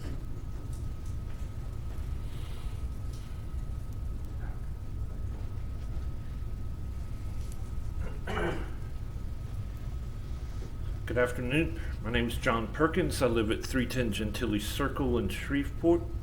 I work as communications advisor for Allendale Strong, a neighborhood group that's grown up in opposition to changes in the neighborhood that include I-49. I also am on the board of directors of the Allendale Corner Store Co-op, which is about halfway through a project to open up a food co-op in Allendale. So, and we have memberships available, and we'd be excited to have you guys at our meetings. And also our Allendale Strong meeting is tomorrow night at 6:30 online. Please join us. So I got interested in urban planning and how our built environment influences our lives. And that happened first when I was coming to appear before boards such as this to implore this board to enforce their own rules, to say this is what is zoned, move into the neighborhood, enjoy your life. And we would have to come up and offer to sue to get you to enforce your own rules. And I still am of that mind. But reading Jane Jacobs, who first wrote about urban planning, like me as a lay urban planner, someone who's interested in it, she noted that our neighborhoods influence who we are, and we have a character that comes from our neighborhood. As I've moved through that, I've found that this is a neighborhood that's struggling in the middle of a city that's failing, that's about to be taken over by the state, I believe, in the next couple of years, and have a manager appointed. I've come to find out that a city is like a chain, and like a chain, it's only as strong as its weakest neighborhood. And so I implore you today, let's leave this be just as it is. There's no need to make a change to the past. We're trying to change for the future. Please join us as we try to build this neighborhood, strengthen it so that we can strengthen all of Shreveport. Thank you. All right, Mr. Perkins, any comments, questions for Mr. Perkins? Good to see you, Ms. Perkins. Thank you, sir. Guys. Anyone else care to speak in opposition to this request? Yes, sir, Mr. Chairman, to the rest of the board. My name is Marvin Muhammad, reside at 2808 Hershey D. Wilson in District A, and own and operate Turnkey Painting and Remodeling, which is in District B as a local entrepreneur. I'm going to be very short and succinct. As I left a job site maybe about an hour and a half ago, wondering what I was going to say today, I stepped on a nail. And fortunately, I have steel-toed boots on, so it barely scratched the base of my foot. But I began to think and wonder about a nail. What does a nail do? A nail can do two things. A nail can be a building block to something new, to something great. Or a nail can actually be, in this case, in a liquor store, a nail in a coffin. As we know, most black neighborhoods in the city of Shreveport and throughout the country is situated with liquor stores, pawn shops, payday loans, lottery stores, and whatnot. These are not the building blocks of neighborhoods. At a time that we see rising crime in our city, homicide rates is up just recently 112%. Just around the corner on Hamilton and Garden, there was a shooting that took the lives of 3 men. 5 was shot, 3 was killed just the other day. Alcohol will only bring more attention. My heart weeped when I listened to someone, the young lady that spoke in the favor of this convenience store receiving sales. So I say to her that if this somehow fails and that store somehow fails, that she can call tomorrow, Monday through Friday, 318-564-6534. We are indeed hiring. We need clerical staff. So if she needs employment, we definitely are hiring. So she can do that. I also want to say to this board is that, as I close, that the city won't miss one sale dollar. As the store owner himself said, that he can literally look out the door and see people walking and see them going into another store to actually buy alcohol. So this isn't about the business of alcohol. This is the business of actually putting dollars and dollars and dollars out of neighborhoods and not investing in anything. Thank you. Mr. Mohammed, thank you very much. Anyone have any questions for this gentleman? Thank you. All right, so thank you. Thank you. Is there anyone else who care to speak in opposition to this request? David Zimmel, 1954 Dove Street. Ms. Frank, I heard about this project first when Ms. Franklin came and knocked on my door and asked me to sign a petition so that it wouldn't happen. It always makes me think when anybody was willing to walk around our neighborhood and knock on doors. In addition to living in the neighborhood, I'm part of a group CBCR grant project to reduce crime in the neighborhood. This gives me access to certain maps of where crime is happening. In the last 3 years, there's been a very consistent hotspot of crime where you have two stores that sell, one that sells alcohol, one that sells beer. And that's the store that is right down the street from where the 3 murders happened this week. While it is true that, like Mr. Lester said, there are several different stores that sell beer and wine, as soon as you get a few in the right spot, you get enough people willing to hang out where crime can happen. I too think this isn't something we want in our neighborhood. I talk to a lot of neighbors as a result of my work, and I'm confident that the neighborhood doesn't want this. I ask you to follow the direction that the MPC has already given, and or the MPC staff has already given, and say no. All right, so thank you very much for coming. Any questions for this gentleman? Yes, sir, I have a couple. Yes, sir. Sir, would you come back, please?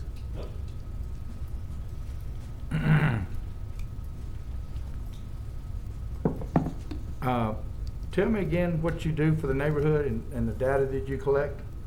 Sure. I work for a group called the People of Praise. We run a outreach on Yale Avenue. Okay. We have a neighborhood school. We do a lot of fix-it projects for neighbors. Fixed probably hundreds of homes over the past 20 years or so. Wow. So you're very familiar with the Allendale neighborhood? Extremely. Okay.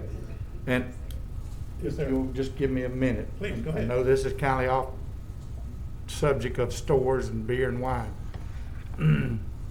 Do you know about the Stage 1 study for I-49 in Allendale?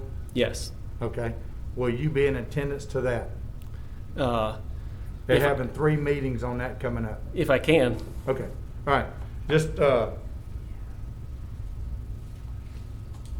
don't know if this is the right forum. I want to see you in one of those meetings. I want to ask you your input and your candor on how that may or may not help Allendale. That's what I'm trying to get to. Great. But I appreciate your help on the stores. I'd be happy to give you my number. I'd love to meet with you. If you don't mind, Mr. Jackson, get it. Great. Thank you. Thank you. All right, Mr. Carmen, thank you, sir.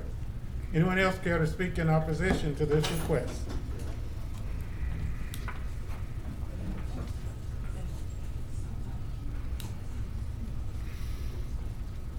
Good evening. My name is Joyce Kelly. I stay at 1529 Madison Avenue. I actually grew up there. I'm 35 right now. My grandma moved there in 1963. She passed 7 years ago. My mom passed a month ago from brain cancer. It's only me and my 3 girls.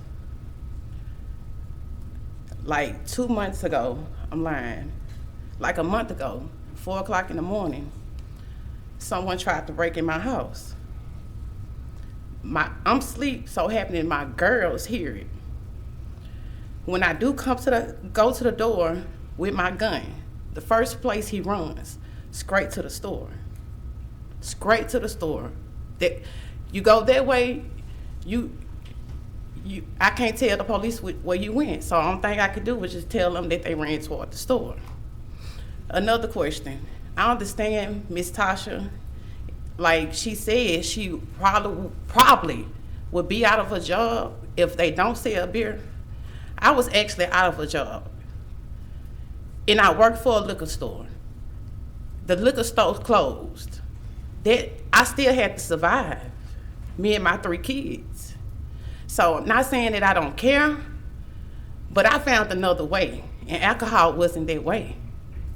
So I feel like if they're gonna have the store open, have it open, but alcohol is not good for our neighborhood. I stayed there 35 years of my life. That store been open twice since I've been grown.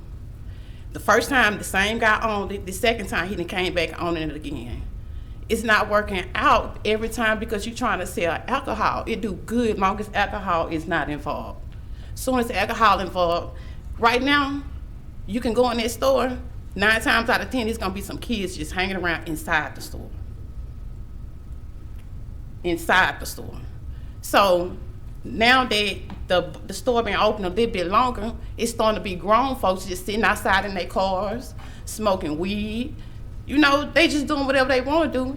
And my house is literally, it's right across the street, don't get me wrong, but it's 2 houses down. All that debris, somebody ran into my car. My car just sitting on the side of the road. They just ran into it. No excuse, nothing but alcohol. I have a police report to prove it. I just don't think it's safe. It's bringing mold around them people in the neighborhood that you don't. I've been there so long, and half of those people I don't even be knowing this be up there at this store. That's all I had to say. All right, ma'am. Thank you very much for coming forward. Is there anyone else care to speak in opposition? All right. Council lady coming, I left my phone.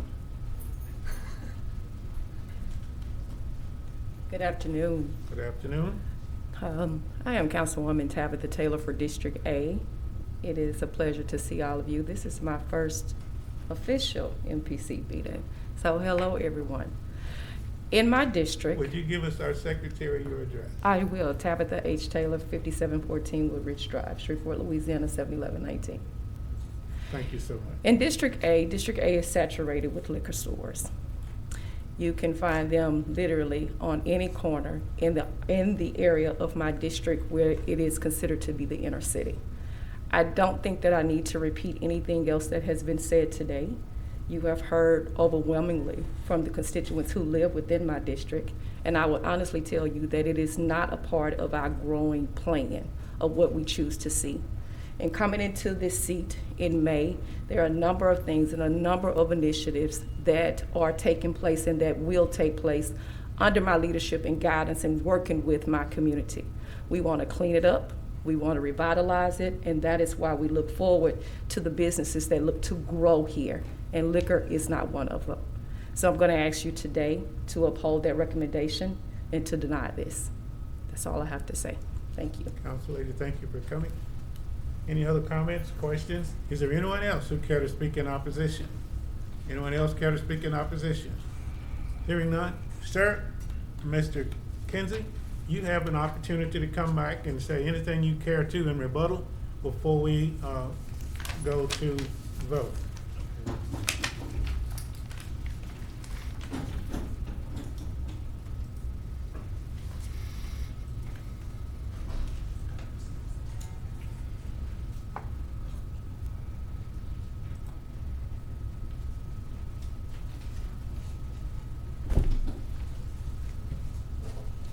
Hello. Thank you for giving me giving me opportunity to speak back again. I completely understand what everybody say, and I completely respect their point of view that why they don't want alcohol over there and what their concerns are. But there's a couple of more things which is not really that serious, but I still want to share. Everybody, those who speak against us, they don't even know what my store look like from inside. They are not my customers. But of course, the store is in the neighborhood, so they know what is going on outside the store. they are concerned about that, which I completely understand.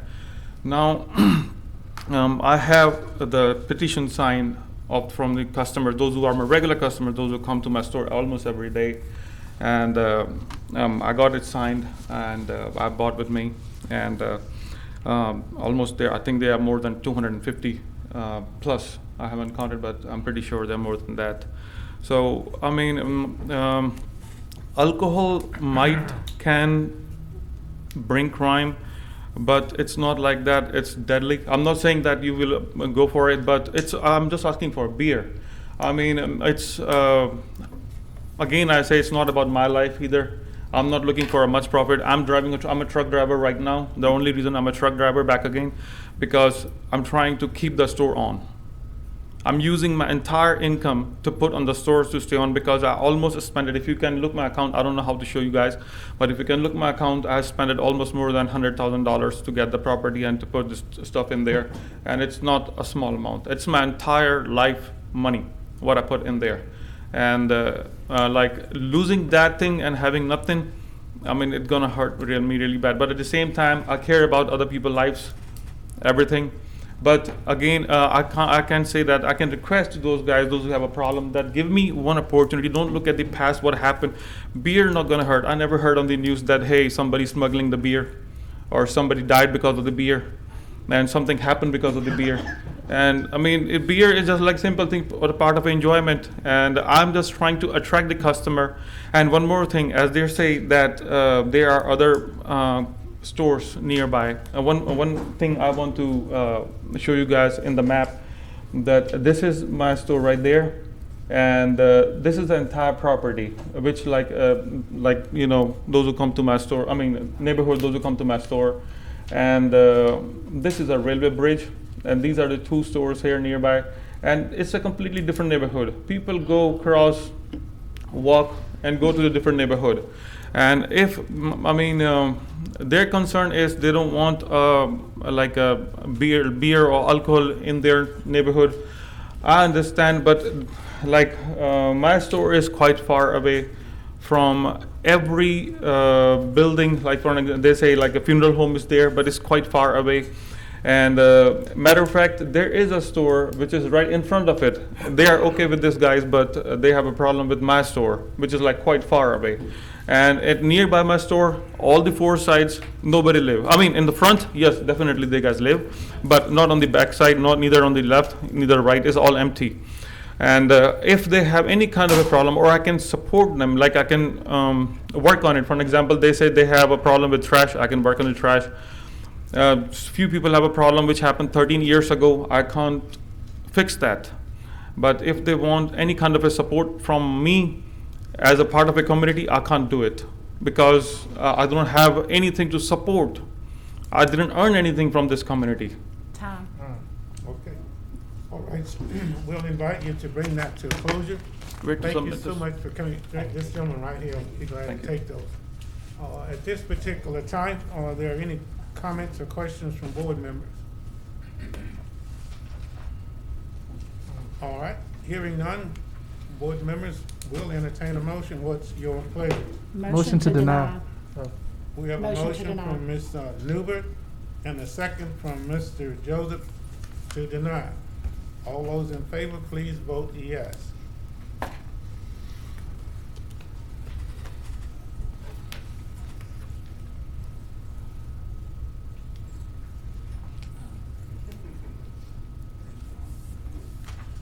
Ladies and gentlemen, the request for approval has been denied, but we do thank you for coming and sharing with us your opinions about your neighborhood, and we thank you for caring. This particular time, Mr. Jeans? Yes, sir. Yes, sir. The next case on the agenda is case number 20-118-C, which are some code text amendments. Mr. Adam Bailey will be presenting.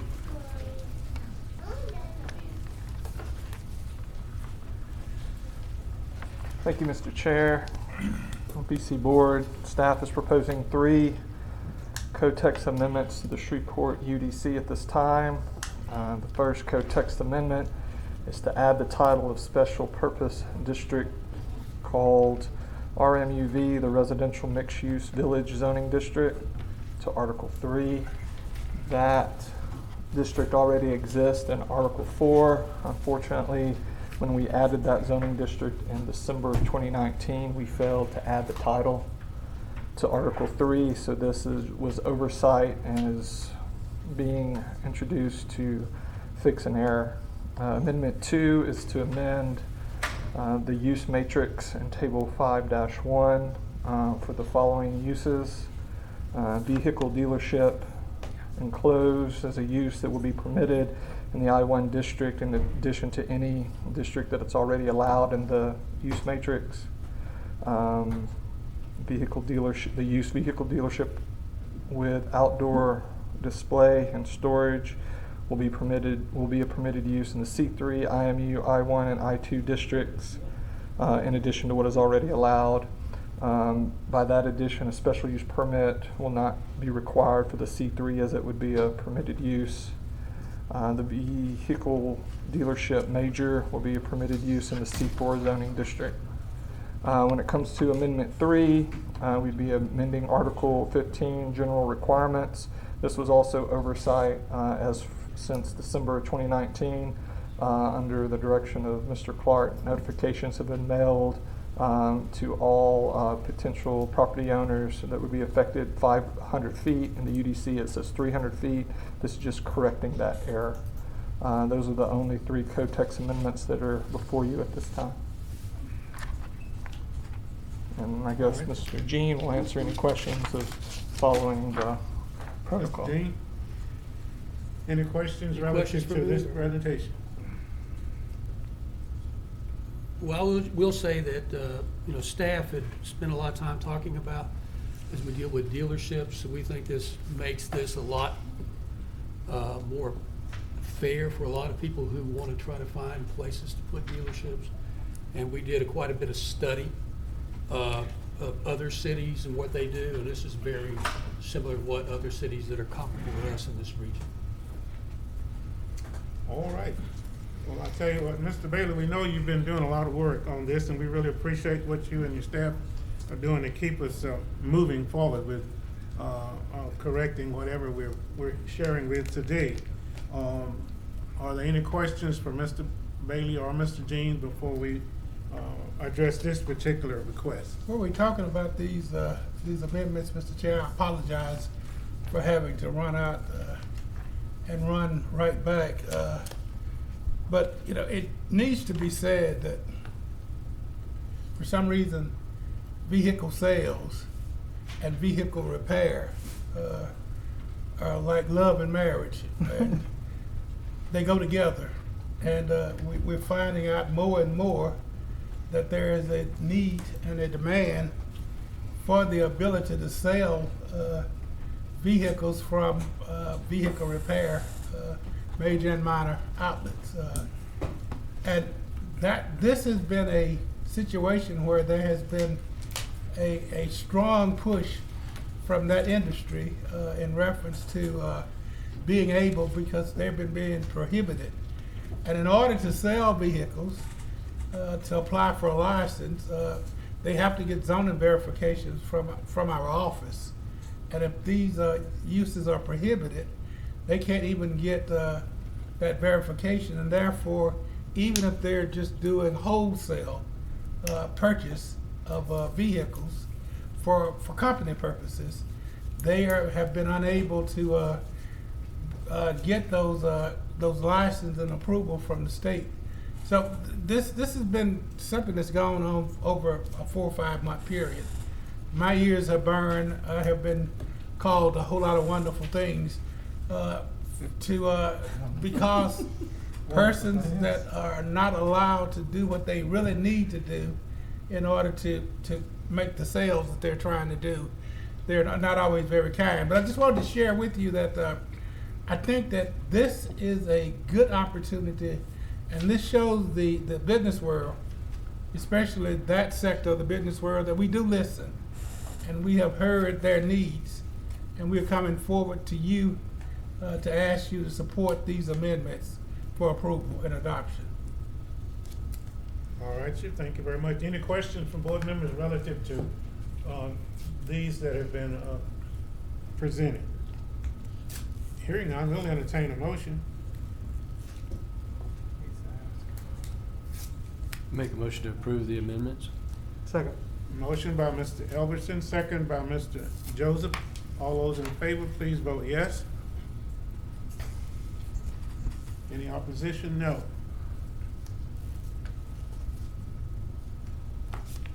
All right, the motion passes. Thank you very much, board members. I believe, according to the agenda, we're at item 14, old business. Are there any committee reports that anyone is aware of? Hearing none, we'll move to item number 15. Mr. Clark, would you care to address MPC's discussion on resolution? Yes, sir. This is the result of the council and numerous efforts on part of the council to address annexation. This resolution was presented by Councilman Bowman. The first resolution was presented by Councilman Fuller.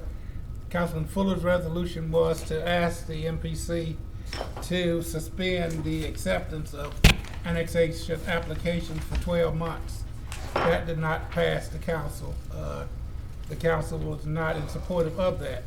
So the second resolution was from Councilman Bowman, asking the MPC to suspend acceptance of applications for 6 months. And they were under the desire that once this is adopted, there will be a 6-month grace period prior to us refusing, for lack of a better term, to accept annexation applications. And then after that 6-month period, the applications will start to be accepted. There are some provisions that are very common. If you look at the purpose of, and that's why I had to get a new fact sheet to you. They encourage the MPC to not accept application with the following exclusions. Those applications for areas which are contiguous, surrounded by city limits on at least 3 sides. Those areas which are fully surrounded by the city limits. The addition to existing subdivisions, and you had the lakeside on Long Lake today, where future development adjacent but outside the city limits, and requests for annexation provided in accordance with Section 94-7 of the City Code of Ordinance relating to requests for connections to water and sewer services for properties outside the city limits. This is for your consideration. If you're inclined to take action today, you can take action. You can delay until the next meeting to consider whether or not you're interested in adopting this resolution. I think we've had a whole lot of conversations about annexation, de-annexation, and so forth. The council is just asking you at this time to consider adopting a resolution to direct us as your staff to suspend the acceptance of applications for annexations other than those that meet this criteria. May I? Mr. Clark, do you and the staff have a position on this requested ordinance? We support or resolution, I guess. We support the position that annexations has gotten to a point where it is not feasible for the city to consider continuously accepting areas outside of the city limits. The master plan talked about this process, and by them placing these exemptions, because there are properties that are connected to the city. There are properties that are inside the city, surrounded by the city in all different manners. And then there are persons on the council agenda for next week where they will be requesting to gain access to connecting with water and sewer hookup from the city. But to answer your question, we support this request from the city council. Okay, both in spirit and in actual, the document. Yes, sir. It's required a whole lot of conversation between us. This is where we finally got to, because it's just for 6 months. If it proves unworthy, and then after the 6-month period, it expires, and we set the dates, we can return back to accepting all applications for annexation. And decide on a case-by-case basis? Yes, sir. Okay, thank you very much. Councilman Bowman's version of this is what passed? This is Councilman Bowman's because this was the compromise, if you will. The council was not supportive of a 12-month moratorium on the acceptance of annexation applications, and the compromise was 6 months. All right, ladies And they're just asking you all to. I would just like to make a statement. We looked at a case today that we approved that, according to what I read, is going to be initially, I mean, at some point in the future, it's going to go for consideration for annexation. I don't know exactly which one it was. The one right on Lake. Right, there you go. Yes, sir. Makes it a little difficult for me to deliberate. I guess as intelligently as possible if I don't know where we're going with this annexation. So my rather would be to figure out what we're gonna do, make a decision on it. That way we know when we look at these cases, you know what, we're not pushing something down the road that's gonna be kicked out by the city council or some other body. If we can deliberate on it here and be in sync with what the city wants, I think it's the best avenue, in my opinion, for us as a body. And if I may, Ms. Newberg, Sure. I think that the intent of the city council, because I was in attendance of those meetings, the intent of the city council is for us to continue to study annexations, and the community planning department of our office has done deep study and continues to study the process of annexation. We have two rules of thought, two schools of thought. One is to, that the city has grown far beyond its footprint. It's incapable of maintaining its infrastructure, and thus it needs to reduce its footprint. One of the ways of reducing the footprint is through de-annexation and ceasing all future annexations. And there's another school of thought that there are some viable applications for annexation that will be very beneficial to the city. There's another annexation coming up that will provide for a grocery store for an area that is desperately in need of a grocery store. And a lot of times, contrary to the sentiments of some persons that you hear, the city is not seeking out properties to annex. These are applicants that are saying, in order for me to be viable, in order for me to be productive, in order for me to do the things that I need to do, we need to be able to connect to city water and sewage. And you say, but you could connect, but you would have to pay a different fee, and a lot of times they say that it's not worth paying the additional fee to connect to water and sewer, so we'll just bypass coming into the city at all.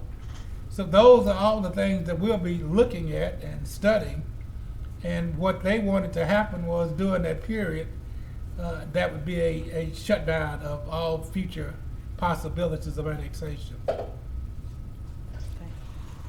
And see, that was why I phrased it the way I phrased it. I understood, sir. Yeah, I mean, it seems like it would be more prudent from this member's perspective to look at those things on a case-by-case basis, as opposed to having a blanket, we're not gonna ever, under any circumstance, under any set of facts, consider annexation. I think, you know, that might not be the most prudent way to proceed, but that's just my opinion. And I agree, but, you know, this is the second attempt that the council has made to slow down the applications for annexation. And they feel that this is the most effective way for the studying to happen. And they do give the exemptions so that those applications will still be coming before you.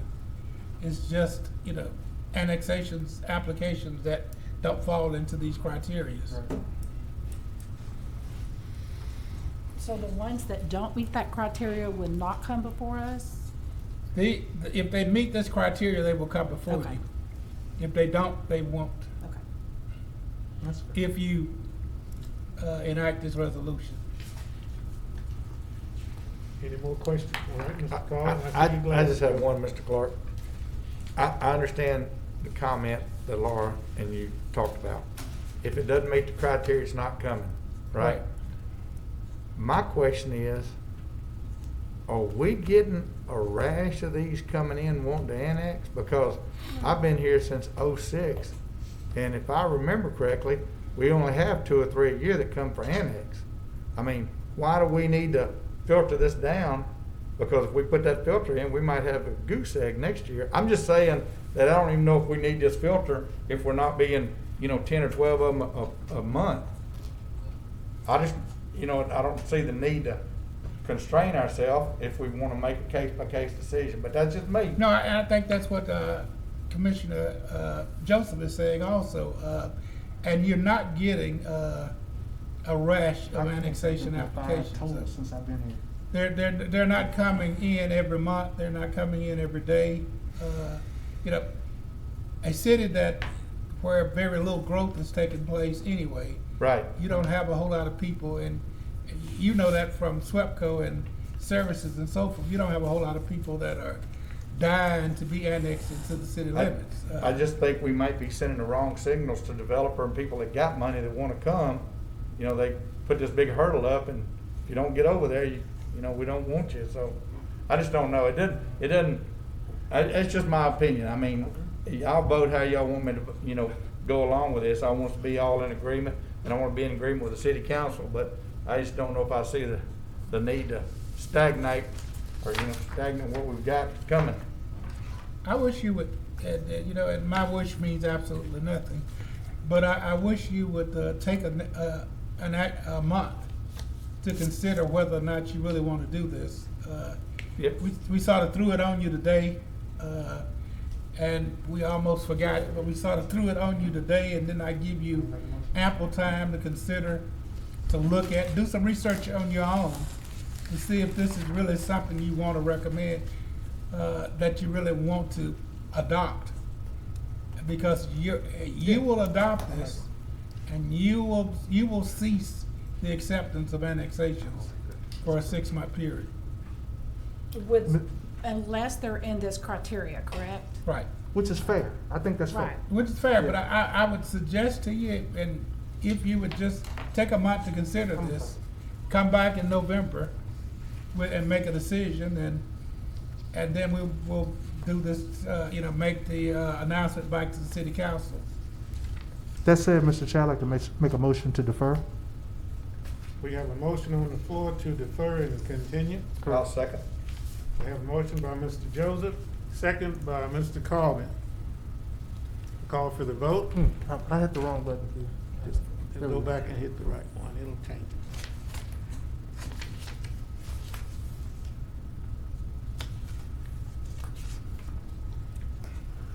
All right, we have the motion's carried to defer and continue. Mr. Clark? At this particular time, yes, sir. For 30 seconds, I'd like to just share something with the board. Go right ahead.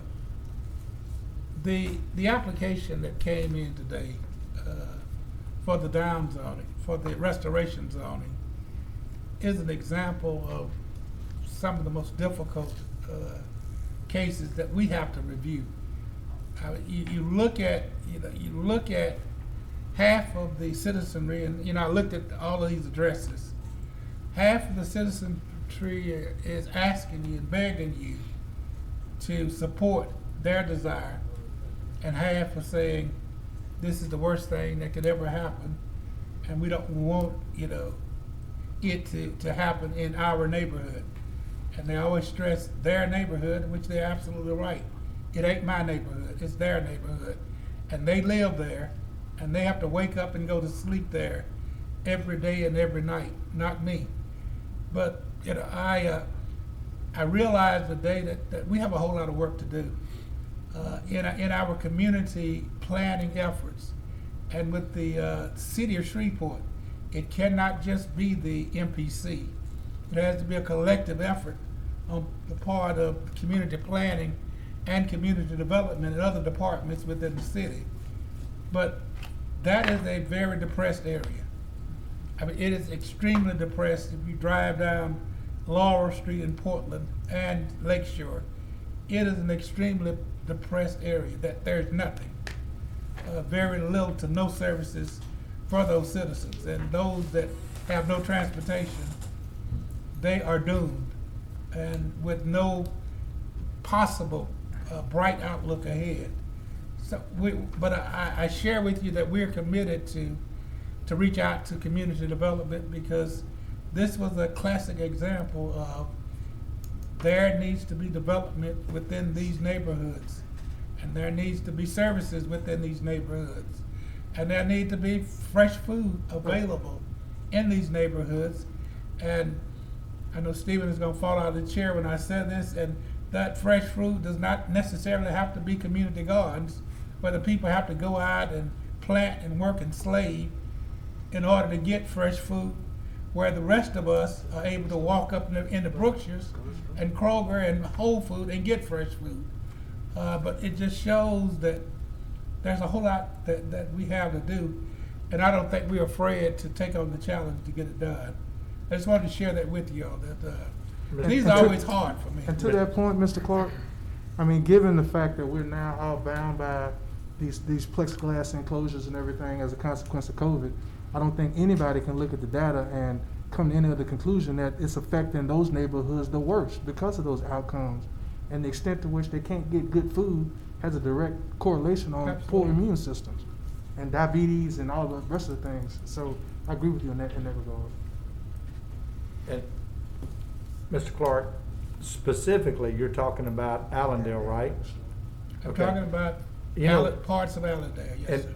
And I want to go back, and that's why I asked that gentleman that came up with the data that lives in Allendale. Now, he probably didn't grow up in Allendale, but he's there. He knocks on doors. He takes data. The lady that was from Blanchard that came here every month, I can't remember her name, she was their neighborhood watch person that wanted things for North Blanchard. She begged and begged and begged and begged for a Walmart in Blanchard, right? When did Walmart build and those two convenience stores build? Was when I-49 dead-ended, came through Blanchard to MLK. And you know the lady I'm talking about. But my point of it is, that's why I wanted to ask that guy. Do you think that helps? Do you think that hurts? NLCOG is starting that study on the stage 1. We've been talking about it since 2009. Is that a way to get industry, commercial growth through that area? And that's all I want to see was the data. It's a catalyst. It's a catalyst. It can be a catalyst if it's approached correctly. Right. I don't think, I agree with you, Mr. Clark, that's a desperate situation in Allendale. I just don't think that you can plan your way out of that with where we are right now. I think, though, that the kinds of decisions that we're faced with that we made today can help point things in the right direction. They're tough to make, like you said. We have a guy who had a piece of property that was zoned a certain way, and he went into it thinking that he could do something there. But I do think little steps like this and the decisions that we make today can make a difference. But I do want to, I'm with you, Dale, and I think we need to be thinking ahead as a body and as community planning as to how to utilize the intercity connector as a catalyst, not just get the road built there, but improve the area there. Growth. And there's people that are 100% opposed to that concept, won't even sit down and talk to you about it. But I mean, just me as an individual in Shreveport and as somebody involved in planning and understands how much it takes to change something like this, that's the biggest project to hit North Louisiana, period, the amount of dollars that can go in there. And if we constructively work together, we can make it a catalyst and not just a road, you know. So I just throw that out and back you up on that, Dale. Well, let me just say, I can say with certainty, as someone that's lived in, I live outside of Blanchard in the parish, been there for 27 years now. We didn't have anything. The biggest thing we had out north was Elsie's Truck Stop. And that was at 173 and 1. So we were happy when 49 came, and now there's so many choices for food and other things there that just didn't exist before. So just looking at what happened in that area, I can't imagine that there won't be other opportunities for commercial development, which should serve some of these areas, given the corridor of 49 and the areas it's going through in a very positive way. If you look at what happens with interstates, once people know where they're going to go, they go buy the property and the corners, and they get it, and they got to stop corruption for that, because the people on the inside know, and they'll go buy up those corners where the exits are going to be. I'd like to see the exits that happen potentially through here one day be something that's like that, that's thriving, and that people can build around, you know. All right, well, ladies and gentlemen, we appreciate the conversation. Anybody else have any comments relative to that particular issue? Mr. Clark, you made some comments yesterday, and perhaps maybe you still have that note on the director's report or anything Yes. like that. All right, and then you had someone you was going to introduce to us before we leave today as well. Is that correct? Yes, I'm gonna be real quiet because I got some things that I want the board to see, and I know that the hour is getting late. We were contacted by the Caddo Parish Commission because the Caddo Parish Commission had some CARES funds that they wanted to commit to something positive in the city of Shreveport and Caddo Parish. So they contacted us about updating our web page to turn it into a form of a one-stop shop web page where persons in Shreveport and out of Shreveport could just go to our web page and get all the information that they needed in reference to how to open up a business, where do you do these different things to and from. And I'd asked Adam to quickly run through the progress that we've made on adopting that website, because we've already received $25,000 from the parish in order to put this website together. Thank you, Mr. Clark. Yes, to kind of, not saying what Mr. Clark was saying was incorrect, but to kind of fine tune it, in August, Commissioner Chavez introduced to the Long Range Planning Committee the opportunity for ways in which the MPC can improve customer experience in a safe manner, mainly due to COVID. Because through the CARES Act, what he was able to do was appropriate $25,000 and to create that, what we're calling a mobile first, or a one-stop shop in which citizens can safely engage with MPC staff. We are also looking at a way that which by that one-stop shop, that mobile first, a way to kind of, if you want to call, rebrand our MPC image that will help create customer transparency while continuing to evolve those customer expectations. So we looked at a way that we could create a wish list and rebrand, recreate our website by creating a citizens-focused approach. One of the ways is to progressively allow the website to be enhanced on a mobile device. Right now, if you go to the MPC website, yes, you can bring it up on a smartphone, but it doesn't really relay as, like through widgets, and I don't want to get into technology too much, but it still looks like the website. The way that we're looking to approach it is that if you have a smartphone, it recognizes that you're on a smartphone, and it's going to allow you to operate it as a smartphone, not as the website. And through some of the things that, and I'll show you those examples in just a second, but also the wish list is having ongoing support and continuous improvement. When the former executive director tasked me to create the website that we have right now, we were kind of limited in a box, and we did not have the ongoing support. Hopefully this will allow us to continue to have support from the provider in which we're going to use. We reached out to local firms and national firms. We researched numerous cities: New Orleans, Del Rio, Texas, Rosario County, Texas, Grand Rapids, Michigan, Calcasieu Parish, and Tyler, Texas. And I'll show you some of those examples in just a second.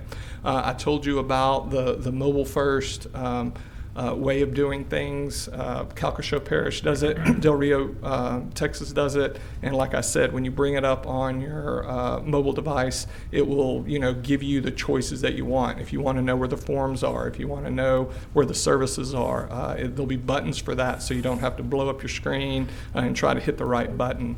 Accessibility, believe it or not, our current website is not ADA compliant. The data shows that actually 1 in 5 individuals has a disability.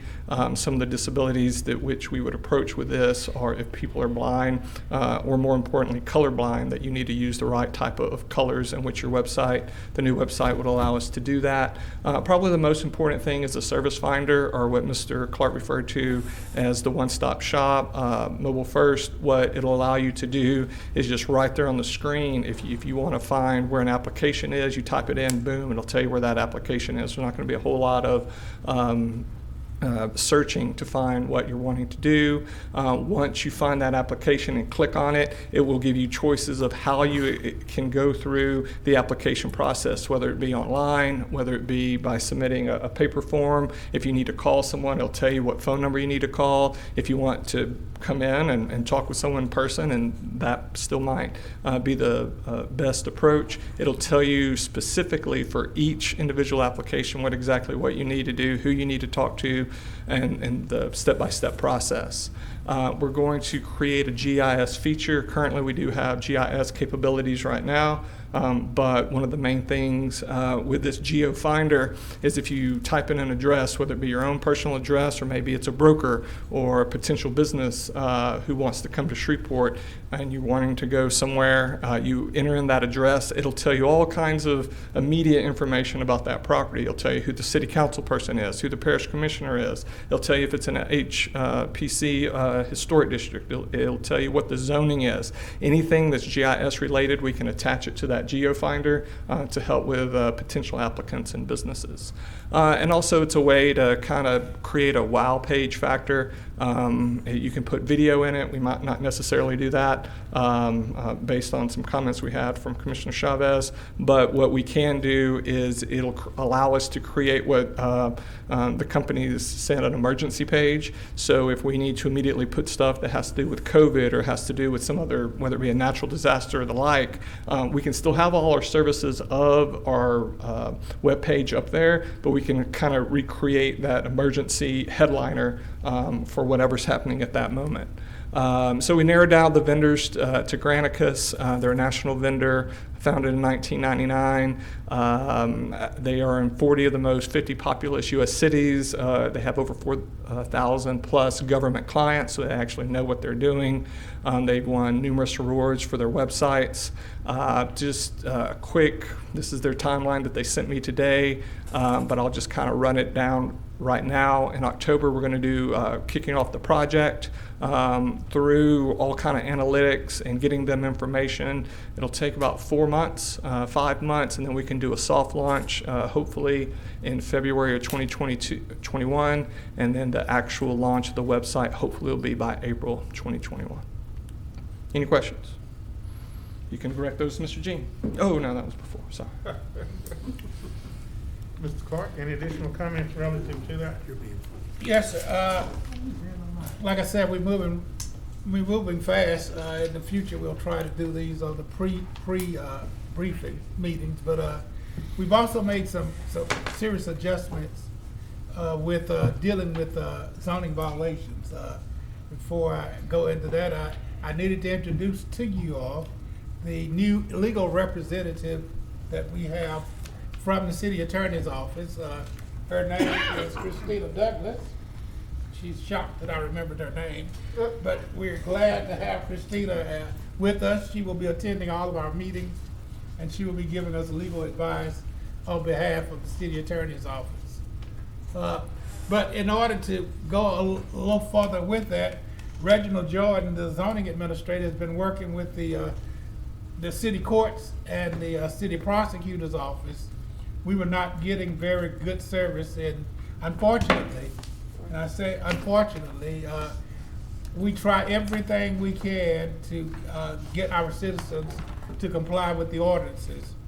And unfortunately, some citizens don't comply, and those citizens have to end up in city court because basically the majority of our complaints are called in by citizens where there are issues that are negatively affecting citizens, and we go out and try to resolve those issues. So I'm going to ask Reggie to give you an update on where we are with the city court and city prosecutor's office. All right, well, as Mr. Clark was saying, previously it's been hard to get some of these cases prosecuted. You know, our ultimate goal is compliance. We never want to have to prosecute anyone for violations of the UDC. The ultimate goal is compliance, but for those who are habitual offenders or just choose not to comply, we've been working with the city prosecutor's office just so that some of these cases that are sitting in limbo, some of these cases have been on the docket for a long time. We went through probably 150 cases, trying to clean them up and get them resolved. Inspectors have been out and made new inspections, and what we're gonna do now, we're gonna be working more hand in hand with the city prosecutor's office themselves instead of our legal department going to the clerk's office and then the clerk dealing with the city prosecutor's office. It was really just a disconnect between offices. Us being here on Government Plaza, them being at the Texas Street Courthouse, just was a big disconnect. So we've been working with the city prosecutor. Well, I've been working with the city prosecutor, and we working on a plan the way that when these cases are ready to go to court, that they can get on the docket fast. We're going to continue to monitor them while they're in court or while they're waiting to go to court, so that when we do go to court, we can provide evidence showing that these people have been noticed, have been received notices three times. They're now in court and they are still conducting this illegal activity. So that way, you know, it'll help the prosecutor, and it'll show the judge that, hey, a slap on the wrist may not be warranted. Let's do something a little stiffer or a little more harsh to get their attention. So that's where we at with that. And if you look at the papers I gave you, if you look at the violation report, you will see here that in the last month, we had a total of, I think it was 84? No, a total of 25 new open violations. Most of them being for auto repair in the residential district, but there's some other violations. But like I said, what we to do is we get the complaints, we get them called in, we send out the notices, and the main thing is to get compliance, and if they don't, we're gonna get them in court here pretty rapidly. Any questions? Yes, sir, I had a question. And Mr. Clark, and help me with this. The new program that was just introduced, I think the press conference or whatever it was. Talking about the environmental court. Yes, sir. Please, how does that tie in with what we're doing here? Well, we think that the environmental court won't start until November. I think November 17th, somewhere around that date, the environmental court will start. But prior to that, if we can get on track with the city prosecutor's office, there may not be a need for us to get involved with environmental court. Environmental court, I mean, the benefit would have been, it would have been a way for us to get these cases prosecuted more rapidly. But I think with the assistance of the city prosecutor's office and our office working together, that we will potentially may not even have to get involved in environmental court. Okay. If that answers your question. Yes, sir. And to add to that, Mr. Andrews, one of the things that we are adopting, and it's developing slowly, is that I've become very insistent on Mr. Jordan and the inspectors getting out of the cars, as difficult as it is in light of the coronavirus, but interacting with citizens, because a lot of times citizens are not aware that they're violating the ordinance. They get called in by their neighbor, but they're not aware that they're in violation. And a lot of times, interacting with the citizen prior to them getting an ugly letter, because so many people have called me and told me that their frustration was the ugly letter that they received. It was the ugly letter, then it came in certified mail, which they had to go to the post office to pick it up.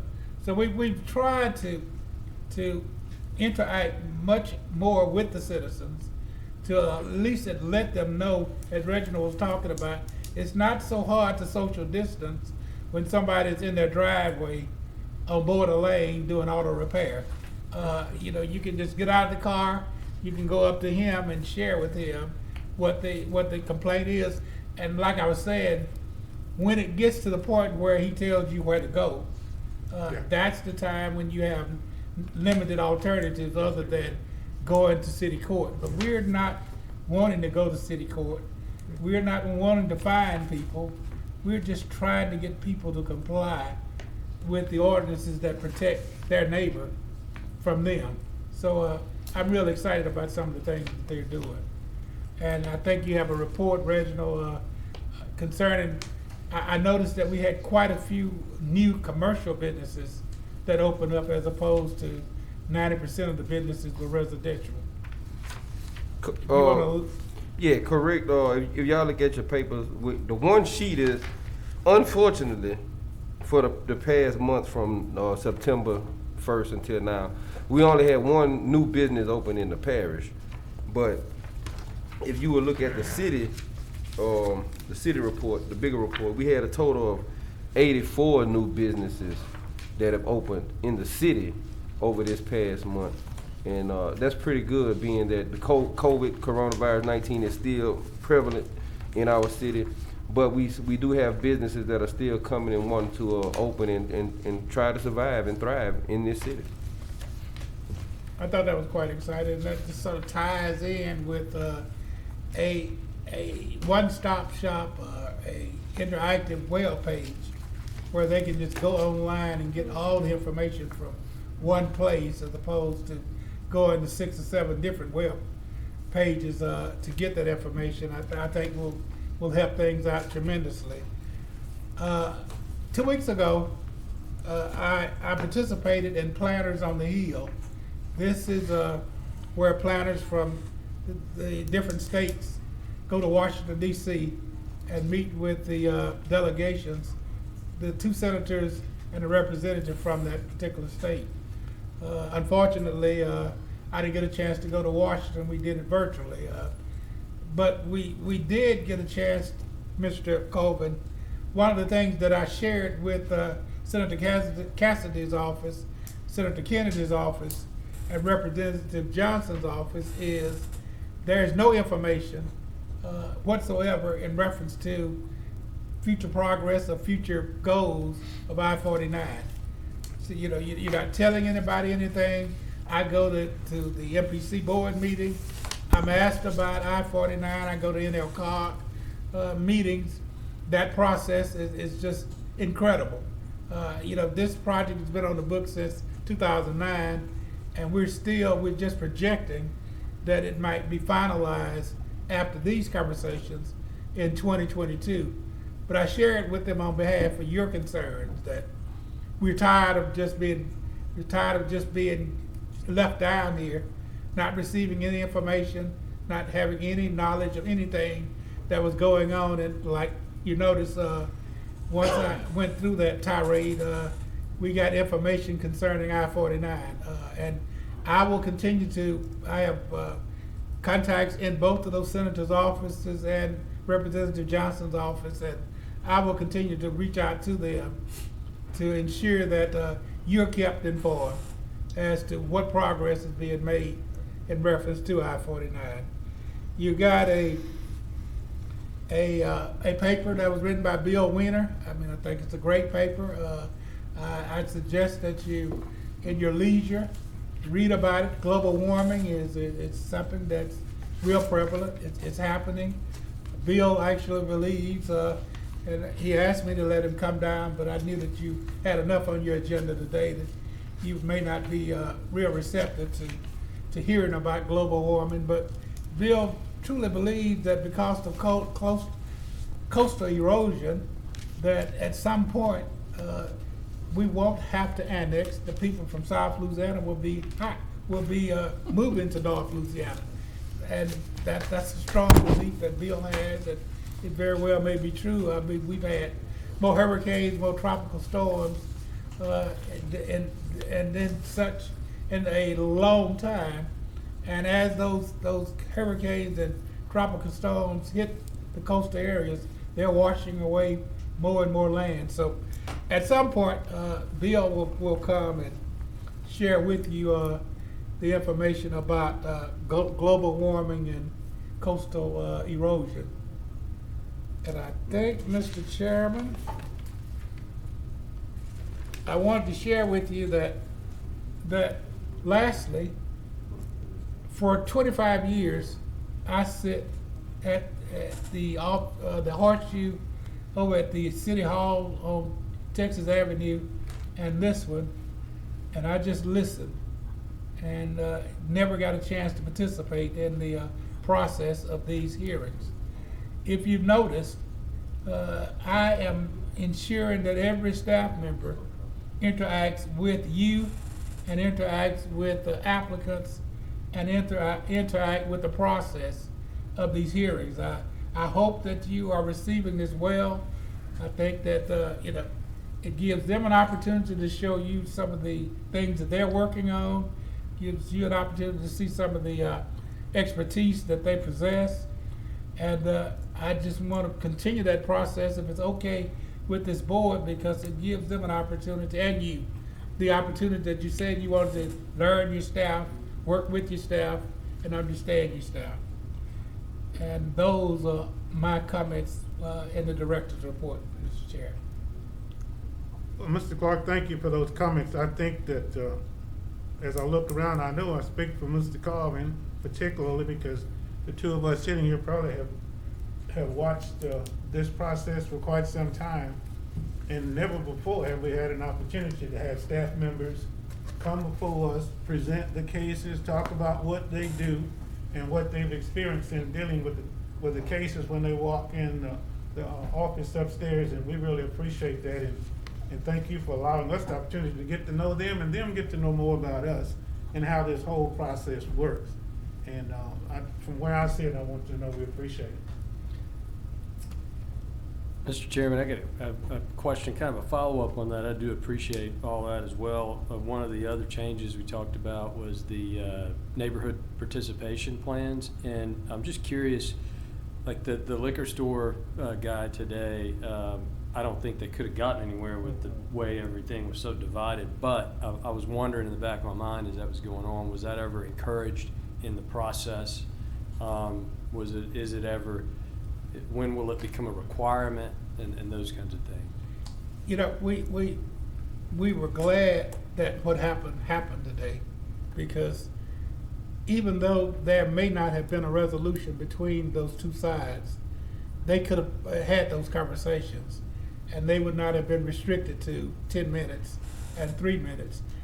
They could have had, you had the elected officials, you had a parish commissioner, you had a city council person, and it's probably not appropriate for them to come to your meetings, because you recommend to them So they ultimately have the decision, and them coming sometimes gives the impression that, you know, this is what I'm gonna do, so you might as well not vote your conscience, just do what, you know, I'm saying do. That's just an opinion. But I think that what you saw gives credence to the fact, thank you, Mr. Everson, that we need to bring that back before you.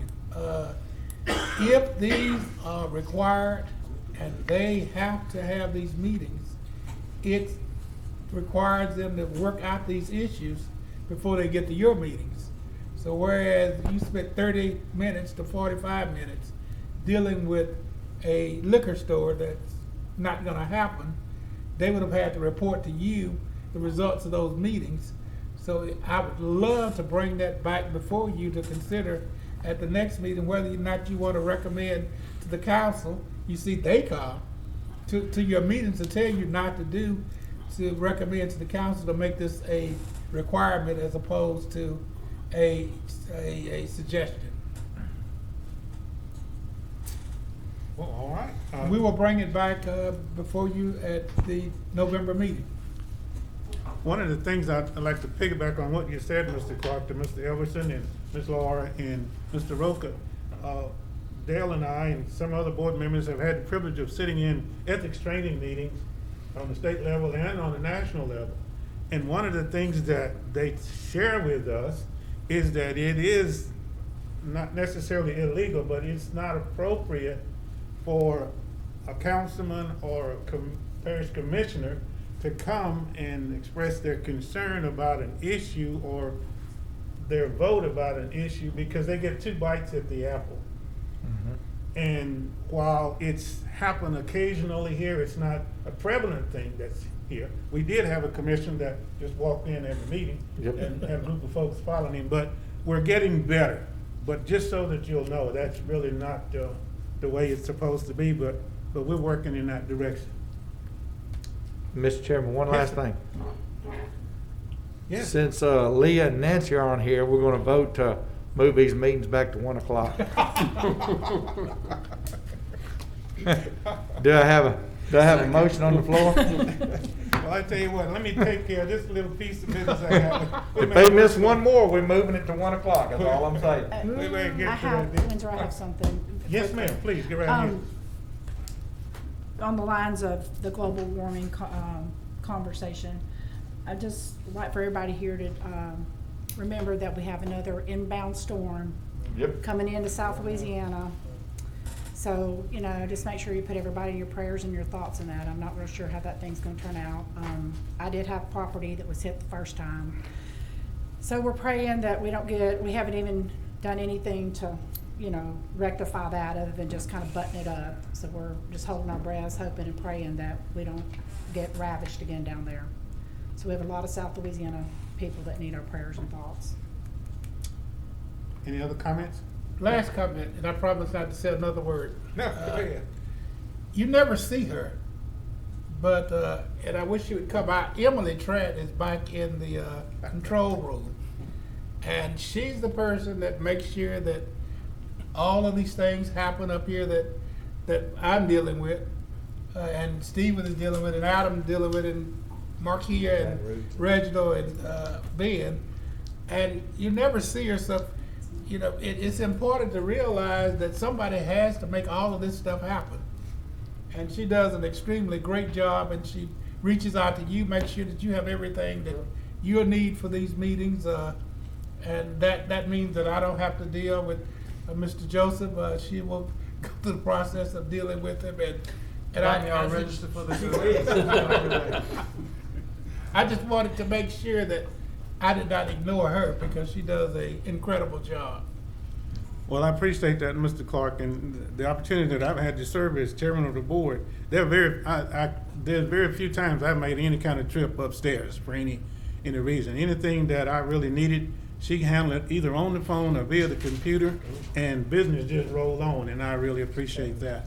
Having said that, I have the challenge at this particular time on the calendar to present to you a nominating committee for officers for the Caddo Parish Metropolitan Planning Commission for the year 2021. I'm going to ask for you to approve Ms. Nancy Cooper Ms. Leah DeMarteau, Mr. Curtis Joseph, and Windsor Andrews as the nominating committee to appoint, to come up with the names for officers for 2021. And I would like to make that as a recommendation, if you would accept that. Let me put it in the form of a motion. I so move. Yes, sir. I'll second it. All right, we have a motion and a second. All those in favor, just say yes. Yes. Opposition, no.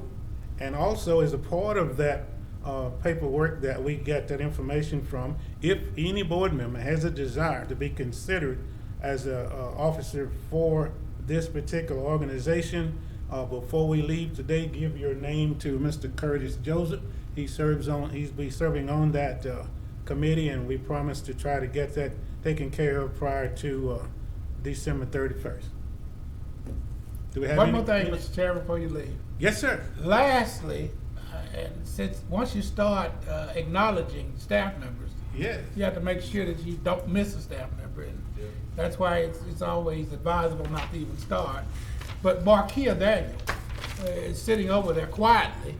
She has been involved throughout COVID-19. She's assisted us with the virtual meetings, calling the roll. She does a whole lot of things that go unnoticed. She doesn't think that I notice them, but I do notice them. And we have some excellent people working on this staff, and she's just another one that does things and does it very efficiently and does a super great job. Plus, she leaves here and goes into the permit center, and it's not easy working on the Reggie. Goes into the permit center and takes care of issuing permits and reviewing plans and so forth.